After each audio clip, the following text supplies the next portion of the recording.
എനിക്ക് മനസ്സിലായ ഒരു സത്യം, ദൈവാനുഭവം ഒരു കോംപ്ലിക്കേറ്റഡ് സബ്ജക്റ്റ് അല്ല. മതപണ്ഡിതന്മാരും അക്കാഡമിഷ്യൻസുമാണ് ഇതിനെ വല്ലാത്ത രീതിയിൽ സങ്കീർണമാക്കി കളഞ്ഞത്. അവരന്വേഷിച്ച മേഖലയിലാണെങ്കിൽ പക്ഷേ പലപ്പോഴും ദൈവം ടാഞ്ചിബിളുമല്ല. ക്രിസ്തുവിൻ്റെ പിതാവ് വളരെ ടാഞ്ചിബിളാണ്, തൊടാൻ പറ്റും നമുക്ക്. അത് നമുക്ക് കൈകൊണ്ട് തൊടാൻ പറ്റും, കണ്ണുകൊണ്ട് കാണാൻ പറ്റും. ബൈബിൾ അവതരിപ്പിക്കുന്ന ദൈവവും അങ്ങനെയാണ്. ബുദ്ധി കൊണ്ട് തൊടാൻ പറ്റിയ ദൈവത്തെ ബൈബിൾ അവതരിപ്പിച്ചിട്ടില്ല. നമ്മളാണ് അതിനെ പഠന സബ്ജക്റ്റാക്കി മാറ്റി അതിനെ വസ്തുവാക്കി മാറ്റി. പഠിക്കുമ്പോൾ ദൈവം ഒരു വസ്തുവായിട്ട് റെഡ്യൂസ് ചെയ്ത് വരും. ഒരു വ്യക്തി എന്ന നിലയിലേക്ക് ദൈവം ഒരു വസ്തുവായിട്ട് റെഡ്യൂസ് ചെയ്യും. കാര്യം നമുക്ക് പഠിക്കുന്ന ഓബ്ജക്റ്റാണല്ല, പക്ഷെ ഫീൽ ചെയ്യുന്ന ഒരു വ്യക്തിയാണ് ദൈവം. അതുകൊണ്ട് എപ്പോഴും സാക്ഷ്യത്തിനാണ് കൃപാസനത്തിൽ പ്രാധാന്യം. എന്താ കാര്യം? ബൈബിളിൽ പ്രാധാന്യം സാക്ഷ്യത്തിന്. അതുകൊണ്ടാണ് ബൈബിളിൽ വെളിപാടുകളിൽ പരിശുദ്ധാത്മാവ് നൽകിയ വെളിപാടിലെ പ്രാധാന്യം സാക്ഷ്യത്തിനാണ്. സാക്ഷ്യം പല രീതിയിൽ വരും. എങ്ങനെയാണ് ശരിക്കും പറഞ്ഞ സാക്ഷ്യം വരണത്? ഞങ്ങൾ കണ്ണുകൊണ്ട് കണ്ടത്, നോക്കി, കാതുകൊണ്ട് കേട്ടത്, കൈകൊണ്ട് സ്പർശിച്ച് മനസ്സിലാക്കിയ. അപ്പോൾ എന്തെല്ലാം 3 തരത്തിൽ ദൈവം ഇന്ദ്രിയങ്ങൾക്ക് അനുഭവവേദ്യനാണ്. Take the bed of God. ഞങ്ങൾ കണ്ണുകൊണ്ട് കണ്ടത്. ശ്രദ്ധിക്കട്ടെ. ഹല്ലേലൂയ ഹല്ലേലൂയ ഹല്ലേലൂയ ഹല്ലേലൂയ. യേശുവേ നന്ദി, യേശുവേ ആരാധന ആരാധന, യേശുവേ നന്ദി, മഹത്വം മഹത്വം മഹത്വം മഹത്വം. ഹല്ലേലൂയ ഹല്ലേലൂയ ഹല്ലേലൂയ ഹല്ലേലൂയ. 1 യോഹന്നാൻ 1:1. അതാണ് അപ്പോസ്തലിക് സഭ, അപ്പോസ്തലിക് പാരമ്പര്യം. അതാണ് കൃപാസനം ഫോളോ ചെയ്യണ എപ്പോഴും അപ്പോസ്തലിക് സ്പിരിച്വാലിറ്റിയാണ്. അപ്പോസ്തലിക് സ്പിരിച്വാലിറ്റിക്ക് ഒരു ചെറിയൊരു ന്യൂനത ഉള്ളത്, അതിൻ്റെ മരിയൻ പെർസ്പെക്റ്റീവ് വേണ്ട വിധത്തിൽ അവർക്ക് അപ്പോസ്തലന്മാർക്ക് അനുഭവവേദ്യമായില്ല. അതുകൊണ്ട് അപ്പോസ്തല നടപടികളിലൊന്നും മരിയനെ പ്രതിഫലിക്കണില്ല. അതിൻ്റെ പോരായ്മയായി നമുക്ക് വരണത് ട്രഡീഷൻ, ഒരു വെളിപാടാണ്. സഭയുടെ ആസ്പദങ്ങളിൽ ഒന്നാണ് കർത്താവിൻ്റെ വചനവും, പിന്നെ എന്താണ് സഭയുടെ പാരമ്പര്യവും. സഭയുടെ പാരമ്പര്യ വെളിപാടിൻ്റെ ഭാഗം തന്നെയാണ്. സഭയുടെ പാരമ്പര്യത്തിലൂടെയാണ് അപ്പോസ്തല സ്പിരിച്വാലിറ്റിക്ക്, അപ്പോസ്തലിക കാലത്തെ സ്പിരിച്വാലിറ്റിക്ക് നഷ്ടപ്പെട്ട അനുഭവവേദ്യമല്ലാതിരുന്ന മരിയൻ ആത്മീയത വരുന്നത് പാരമ്പര്യത്തിലാണ് വരുന്നത്. 2000 വർഷത്തെ പാരമ്പര്യവും സഭയുടെ പ്രതിസന്ധികളിലും കാലാകാലങ്ങളിലും സഭയ്ക്കുണ്ടായിട്ടുള്ള പ്രാതികൂല്യങ്ങളിൽ പരിശുദ്ധ അമ്മ അതിലിടപെട്ട രീതികളും ഒക്കെ എല്ലാം കൂടി സഭ ഒരു മരിയൻ സ്പിരിച്വാലിറ്റി, മരിയൻ ലിറ്റർജിയൊക്കെ രൂപീകരിച്ചിട്ടുണ്ട്. അതിൻ്റെ അവസാന രൂപമാണ് ഈ ഉടമ്പടി എന്ന് പറയുന്നത്. ഇക്കാലങ്ങളിൽ, ഇനി നാളെ കാലങ്ങളിൽ ദൈവം വേറെ കാര്യങ്ങൾ ചെയ്യും. ഓരോ കാലത്തിന് പറ്റിയ രീതിയിലാണ് ദൈവം പരിശുദ്ധാത്മാവിൻ്റെ പ്രകാശനമായിട്ട് തന്നെയാണ് മറിയത്തിലൂടെയും വെളിപാടുകൾ നൽകുന്നത്. ഇപ്പം ഞാനിപ്പോഴേ ഇവിടെ വരികയും ഞാൻ ഒത്തിരി കാര്യങ്ങളൊക്കെ പ്രാർത്ഥിച്ചും ധ്യാനിച്ചൊക്കെയാണ് വന്നത്. എന്നെ എത്തപ്പോഴേ കർത്താവ് എന്നെ തുടങ്ങാൻ ആവശ്യപ്പെടുന്ന ഇത് വെച്ചാണ്. എന്താണ്? വചനം നൽകിയത്. ഇന്നിപ്പോൾ ഞാൻ ഇപ്പോഴേ ഇവിടെ ഓൺ ദി സ്പോട്ടിൽ വചനം ഓപ്പൺ ചെയ്ത് കർത്താവിനോട് ആലോചന ചെയ്തപ്പോഴേ കർത്താവ് പറഞ്ഞ വചനം ഇതാണ്. 8:13 ലൂക്ക 8:13 എടുത്ത് ശ്രുതികടെ. ഹല്ലേലൂയ ഹല്ലേലൂയ ഹല്ലേലൂയ. യേശുവേ നന്ദി, യേശുവേ സ്തുതി. ഹല്ലേലൂയ. ലൂക്ക 8:13. ലൂക്ക 8:13. പാറയിൽ വീണത് വചനം കേൾക്കുമ്പോൾ സന്തോഷത്തോടെ അത് സ്വീകരിക്കുന്നവരാണ്.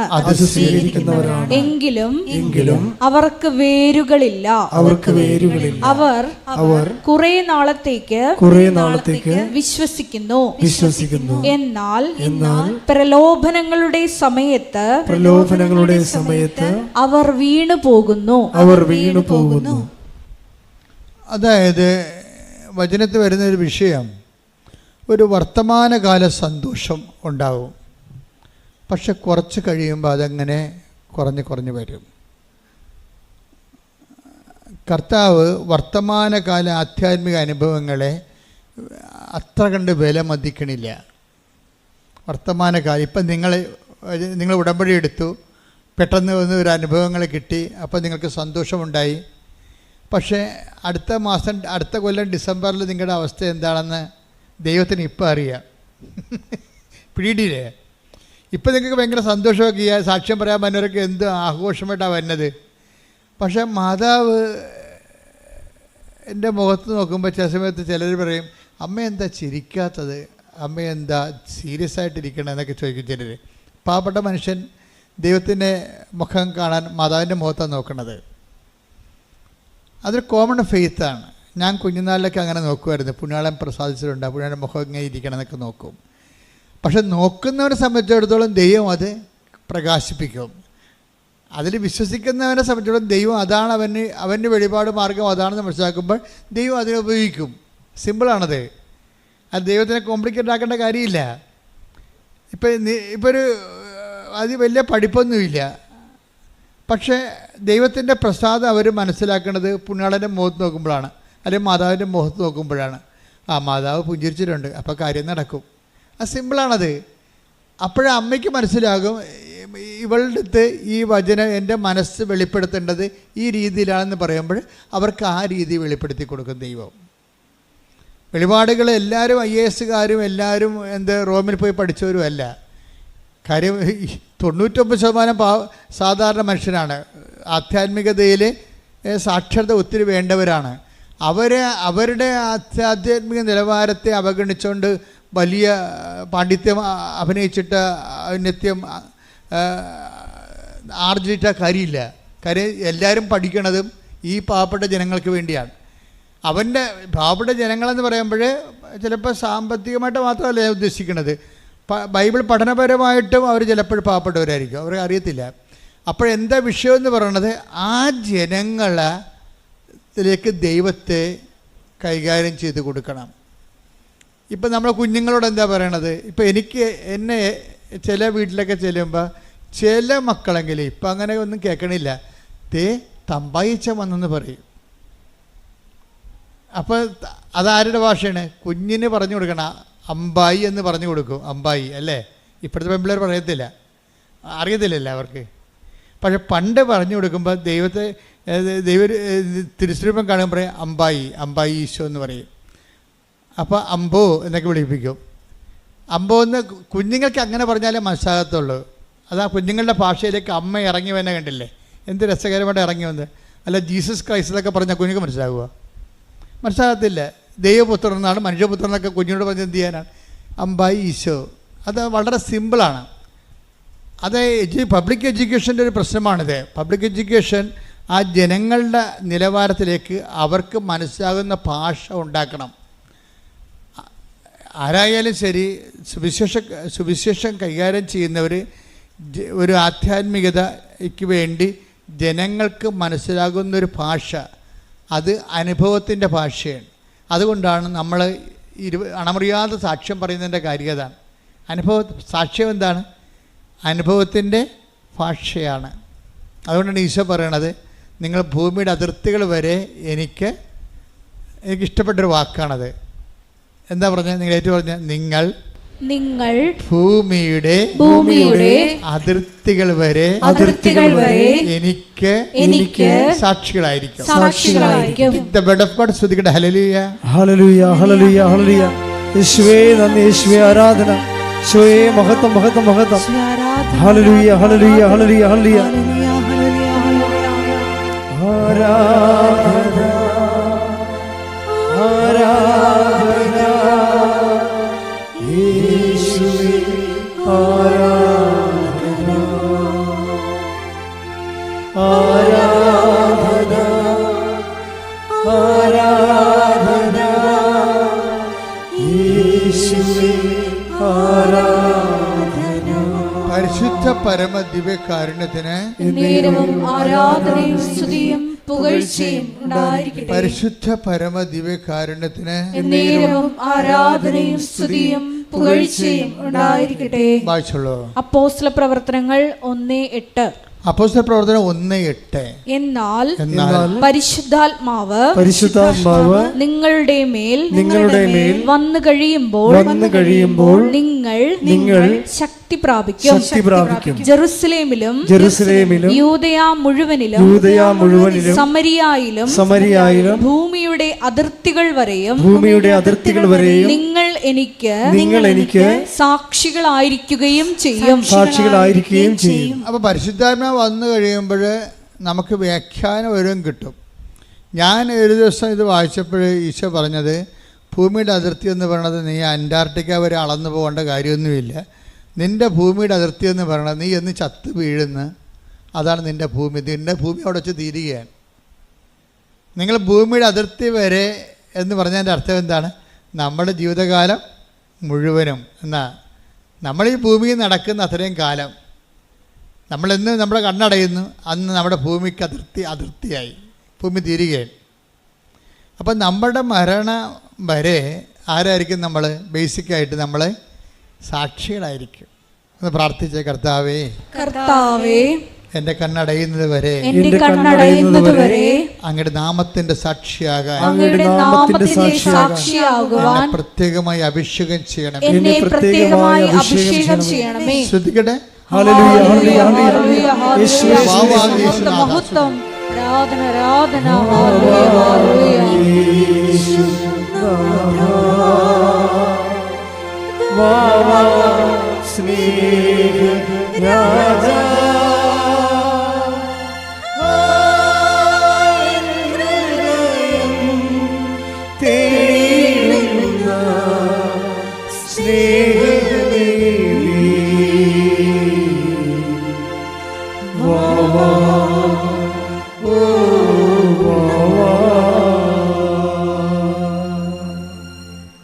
അപ്പം നമ്മൾക്ക് കർത്താവ് ഇന്ന് വെളിപാടായി നൽകിയ വചനം ഞാൻ വീണ്ടും നോക്കുകയായിരുന്നു. അത് 8:13 എന്താണ്? പാറയിൽ വീണ വിത്ത്. വചനം വിതക്കുമ്പോൾ വീഴുന്ന സ്ഥലത്തെക്കുറിച്ചാണ് ഈശോ പറയണത്. ചിലത് പാറയിലാണ് വീഴുന്നത്. പാറയിൽ വീണ വിത്ത് അവർ കേൾക്കുമ്പോൾ തന്നെ ഭയങ്കര സന്തോഷം. വചനങ്ങൾ കേൾക്കുമ്പോൾ സന്തോഷമാകും, ഉടമ്പടി എടുക്കുമ്പോൾ സന്തോഷമാകും, ഉടമ്പടിയുടെ ആദ്യത്തെ ഒരാഴ്ച ഭയങ്കര സന്തോഷമാകും, പ്രത്യാശയാകും. പക്ഷേ എന്താ പറ്റണത്? വേരില്ലെന്ന്. അതാണ് പ്രശ്നം. വേരില്ലാത്തത് കാരണം. ഇപ്പോൾ പ്രധാനപ്പെട്ട കാര്യം വചനമല്ല, വചനവും വേരുമാണ് പ്രധാനപ്പെട്ട കാര്യം. വചനം മാത്രം പോരാ, വേരുണ്ടാകണം. ഉടമ്പടി ശ്രദ്ധിക്കുന്നത് വേരുകൾ കൂടുതൽ മുളപ്പിക്കാൻ വേണ്ടിയുള്ള ശ്രമങ്ങളാണ് നടത്തുന്നത്. ഇപ്പം നമ്മൾ തെങ്ങ് കൃഷി ചെയ്യുന്ന ആൾക്കാരില്ലേ, അവരെന്നാ ചെയ്യണത്? അവർ കൂടുതൽ ചില വേരുകൾ മുളക്കാൻ വേണ്ടി അവർ തെങ്ങിൻ്റെ തടിയെ ചേർത്ത് മണ്ണൊക്കെ ഇടും. തടിയെ ചിലയിടത്തത് ഉപദ്രവം ചെയ്യും, ചിലക്കത് ഗുണം ചെയ്യും. ആ മണ്ണ് ശരിക്കും നല്ല ലെവൽ ചെയ്ത് കുറച്ച് വിസ്താരത്തിലിടുകയാണെങ്കിൽ മണ്ണ് വളമെടുക്കാൻ പറ്റുന്ന രീതി പുതിയ വേരുകൾ ഇറക്കും. തെങ്ങ് പുതിയ വേരുകൾ ഇറക്കും. മണ്ണില്ലെങ്കിൽ ആ വേരും പുറ്റുമായിട്ട് അവിടെ നിൽക്കും. അപ്പോൾ പുതിയ വേരുകൾ ഇറക്കുക എന്നുള്ളതാണ് ശരിക്കും പറഞ്ഞാൽ ഉടമ്പടിയുടെ ഏറ്റവും വലിയ പുതിയ വേരുകൾ. എത്ര വേരുകളാണ് ഉടമ്പടി എടുത്തപ്പോൾ നിങ്ങൾക്ക് വന്നത്? ഒന്ന്, നിങ്ങൾ രോഗികളെ കാണാൻ തുടങ്ങി. കഴിഞ്ഞ ദിവസങ്ങളിൽ നമ്മുടെ അലക്സച്ചൻ പറയായിരുന്നു, ഒരു ദിവസം ലോകത്ത് എന്തുമാത്രം മനുഷ്യരാണ് ഉടമ്പടിയുടെ അടിസ്ഥാനത്തിൽ പണം കൈമാറും, സഹായം കൊടുക്കുന്നത്, എന്തുമാത്രം പേരുടെ വസ്ത്രം കൈമാറണത്, എന്തുമാത്രം പേരാണ് ഭക്ഷണം കൈമാറണത്, എന്തുമാത്രം പേരാണ് ഭാഷകൾ അറിയാത്തവർക്ക് ഭാഷ പഠിപ്പിക്കുന്നത്. അപ്പോൾ ഉടമ്പടിയിലൂടെ പുതിയ വേരുകൾ ഇറങ്ങുകയാണ്. ഇവിടുത്തെ പ്രശ്നം എന്താണ്? വചനം നിലനിൽക്കാഞ്ഞതിൻ്റെ കാരണം എന്താ? വേരുകളില്ലാതിരുന്നത് കാരണം. അതല്ലേ, അങ്ങനെയല്ല എഴുതിയിരിക്കണത്.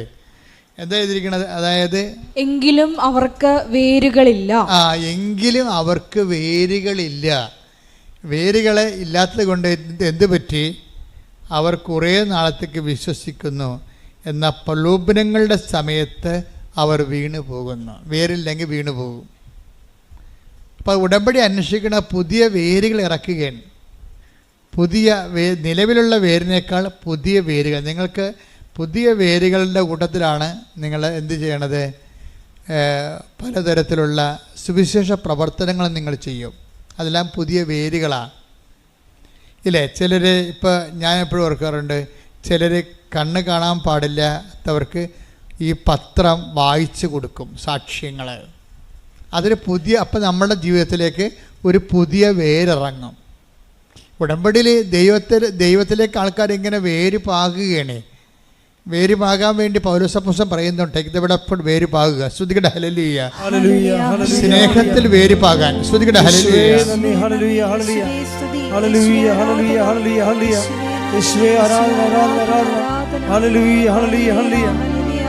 എഫേസ്യോസ് 3:17. എഫേസ്യൻസ് ലേഖനം 3:17.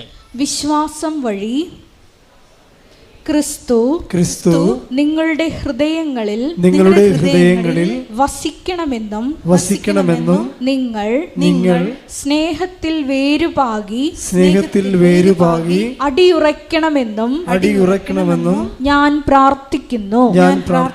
അപ്പോൾ ഉടമ്പടി ജീവിതത്തിന് വേണ്ടി പ്രാർത്ഥിക്കുന്ന ഭാഗമാണിത്. നമ്മുടെ ദൈവമായിട്ടുള്ള ഉടമ്പടി ജീവിതത്തിന് വേണ്ടി അപ്പോസ്തലൻ പ്രാർത്ഥിക്കുകയാണ്.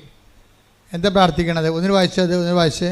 വിശ്വാസം വഴി ക്രിസ്തു നിങ്ങളുടെ ഹൃദയങ്ങളിൽ വസിക്കണമെന്നും നിങ്ങൾ സ്നേഹത്തിൽ വേരുപാകി അടിയുറയ്ക്കണമെന്നും ഞാൻ പ്രാർത്ഥിക്കുന്നു. അത് വേരുകളില്ലാത്തതിനാൽ ഉണങ്ങിപ്പോകുന്നു എന്നാണ് 8:13 പറയുന്നത് അല്ലേ? ചിലർ പെട്ടെന്ന് വിശ്വസിക്കും, പക്ഷെ വേരുകളില്ലാത്തത് കൊണ്ട് അത് ഉണങ്ങിപ്പോകും. ഇപ്പോൾ എന്താ പൗലോസപ്പോസ്തലൻ ഇതിൻ്റെ കൂടെ പറയണത്? ഇത് ലൂക്കാൻ്റെ സുവിശേഷമാണ്. പൗലോസപ്പോസ്തലൻ ഇതിൻ്റെ കൂടെ സബോർഡിനേറ്റായിട്ട് പറയുന്നത് എന്താണ്? നിങ്ങൾ സ്നേഹത്തിൽ വേരുപാകി അടി ഉറക്കണം അല്ലേ? എഫേസ്യസ് 3:17 ഒന്ന് പറഞ്ഞാൽ സ്നേഹത്തിൽ വേരുപാകി അടി ഉറക്കണം. അപ്പം അതുകൊണ്ടാണ് അടി ഉറച്ചില്ലെങ്കിൽ എന്ത് പറ്റും? വീണു പോകും.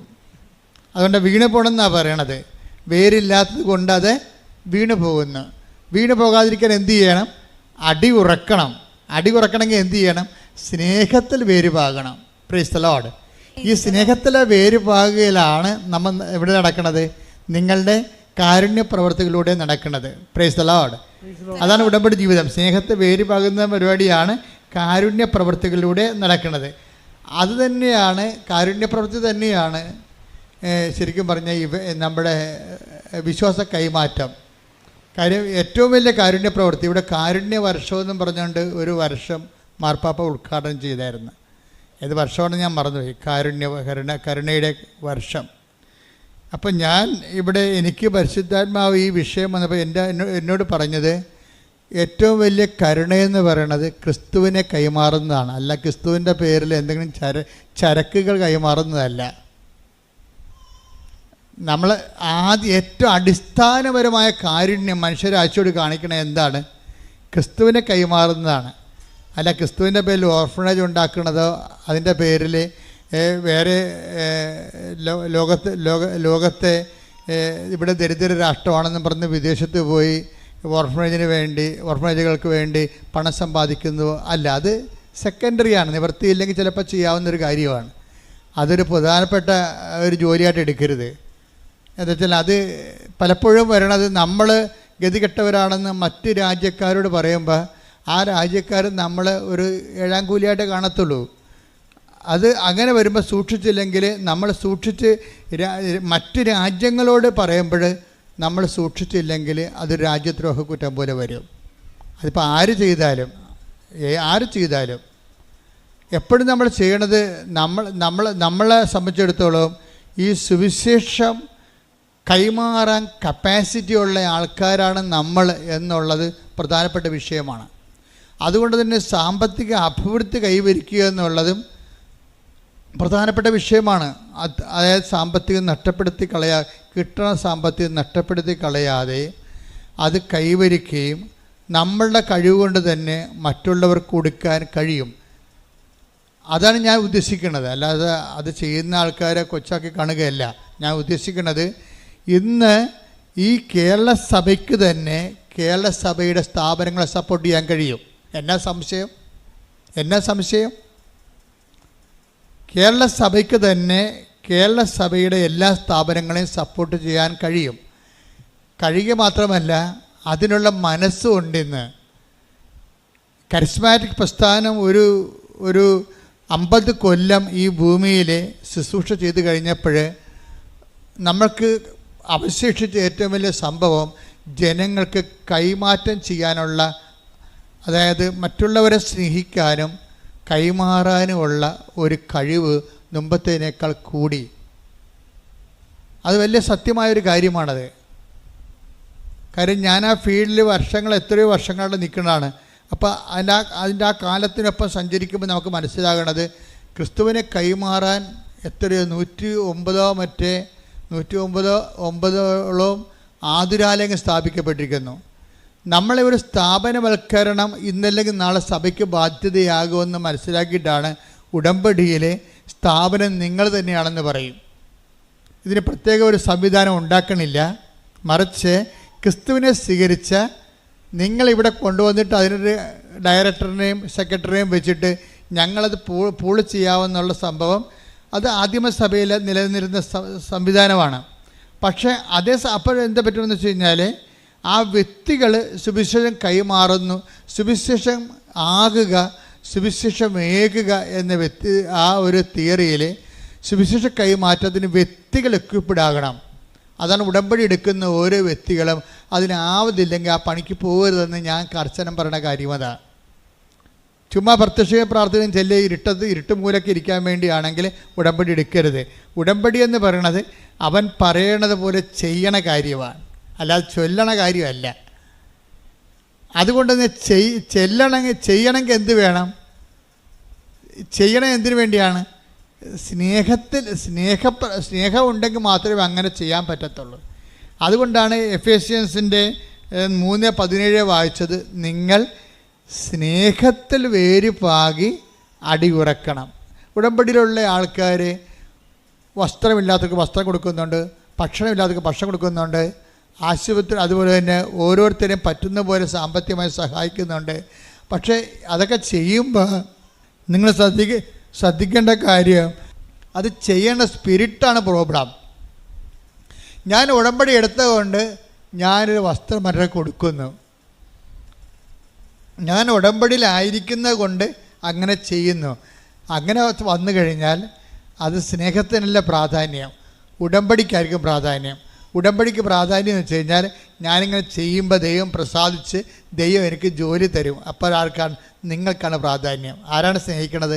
നിങ്ങളെയാണ് സ്നേഹിക്കണത്. അതാണ് വിഷയം വന്നിരിക്കുന്നത്.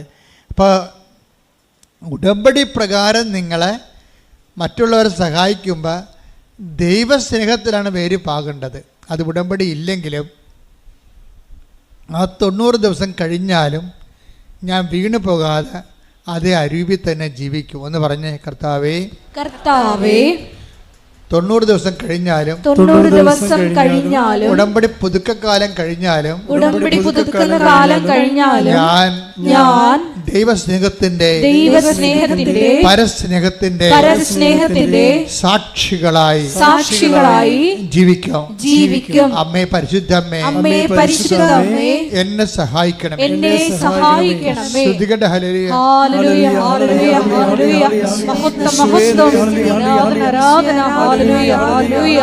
സ്നേഹത്താൽ നിറഞ്ഞ് കാരുണ്യ പ്രവർത്തികൾ ചെയ്യുവാൻ ഈ ആരാധനയിലൂടെ ഞങ്ങളെ അഭിഷേകം ചെയ്യണമേ.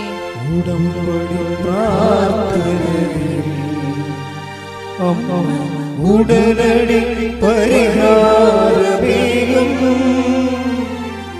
ഉടമ്പടി പ്രാർത്ഥന, ഉടനടി പരിഹാരമേകും അവൻ പറയുന്നത് ചെയ്തിടും ജീവിതം ധന്യമായിത്തീരും. അവൻ പറയുന്നത് ചെയ്തിടും ജീവിതം ധന്യമായിത്തീരും. സംഭവിക്കണത് എപ്പോഴാണെന്നാണ് പറഞ്ഞത്? അത് 8:13 വായിച്ച്. 8:13 പാറയിൽ വീണത് വചനം കേൾക്കുമ്പോൾ സന്തോഷത്തോടെ അത് സ്വീകരിക്കുന്നവരാണ്. എങ്കിലും അവർക്ക് വേരുകളില്ല. അവർ കുറെ നാളത്തേക്ക് വിശ്വസിക്കുന്നു. എന്നാൽ പ്രലോഭനങ്ങളുടെ സമയത്ത് എന്ന് പറഞ്ഞ് എന്നാൽ പ്രലോഭനങ്ങളുടെ സമയത്ത് അവർ വീണു പോകുന്നു. അപ്പൊ ഇവിടുത്തെ വില്ലൻ ആരാണ്? പ്രലോഭനമാണ്. പ്രലോഭനം എന്ന് പറഞ്ഞാൽ എന്താണ്? ഒരു പ്രലോഭനം, ഇപ്പൊ നിങ്ങൾ ഉടമ്പടി എടുത്തു, നിങ്ങൾ ജോലിക്ക് വേണ്ടിയാണ് ഉടമ്പടി എടുത്തിരിക്കുന്നത്. അപ്പോൾ ജോലിക്ക് വേണ്ടി ഉടമ്പടി എടുത്തിരിക്കുമ്പോൾ പ്രലോഭനം വരാൻ പോണത് എങ്ങനെയാണ്? അതിൻ്റെ പ്രലോഭനം അതിൽ തന്നെയാണ് ആ പ്രലോഭനം വരണത്. വെച്ചാൽ ഉടമ്പടി എടുക്കാത്ത ഒരാൾക്ക് നിങ്ങൾ വിചാരിച്ച ജോലി കിട്ടും. അപ്പോൾ അത് പ്രലോഭനമാണ്. അത് മനസ്സിലാക്കണമെങ്കിൽ കുറച്ച് പാടാണ്. നിങ്ങൾ കല്യാണം കെട്ടാൻ വേണ്ടിയാണ് ഉടമ്പടി എടുത്തിരിക്കുന്നത്. ഒരുടമ്പടി ഇല്ലാത്ത ആൾക്കാർ നാളെ കല്യാണം കഴിച്ച് പോയി നിങ്ങളുടെ മുമ്പിൽ കൂടി ചെണ്ടി പിടിച്ചുകൊണ്ട് പോയി കാറേ വന്ന് ഇറങ്ങുമ്പോൾ ദൈവം നിങ്ങൾ അണ്ടി കളഞ്ഞ അണ്ണാനെപ്പോലെ ഇരിക്കും. 2 തിരി പോയില്ല എന്ന് പറയും കർത്താവ് കത്തിച്ചത്. ഒരു തിരിയും കത്തിക്കാത്ത ആൾക്കാർ ചെണ്ടി പിടിച്ച് നടക്കണം.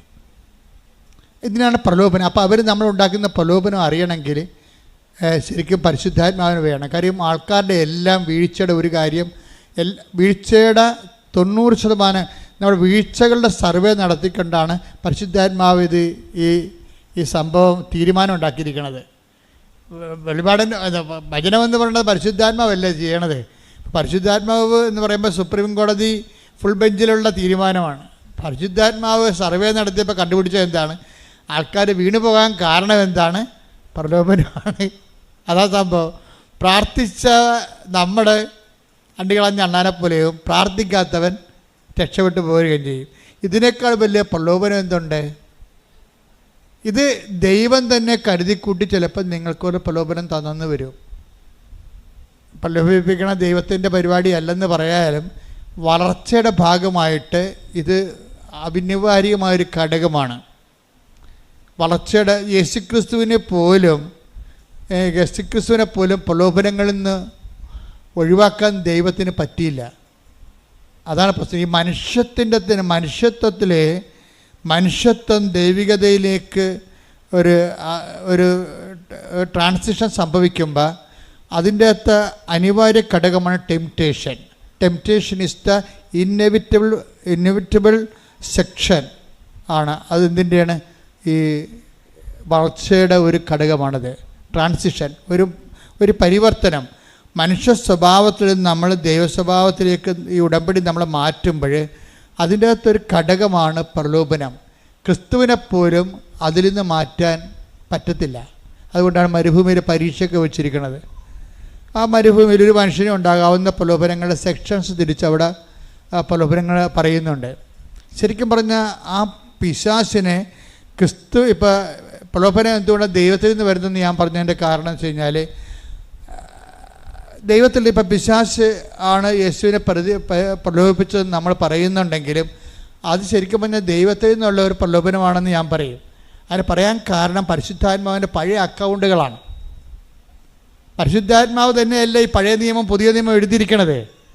ഈ പഴയ നിയമത്തിലെ പരിശുദ്ധാത്മാവിൻ്റെ പഴയ അക്കൗണ്ടിൽ ജോബിൻ്റെ അടുത്തേക്ക് പിശാചാണ് വരണത്, ഇല്ലേ? ജോബിൻ്റെ അടുത്ത് പിശാച് വരുമ്പോൾ ദൈവം പിശാചിനോട് ചോദിക്കുന്ന ഒരു ചോദ്യമുണ്ട്. എന്താണ്? നീ എൻ്റെ ദാസനായ ജോബിനെ കണ്ടോ?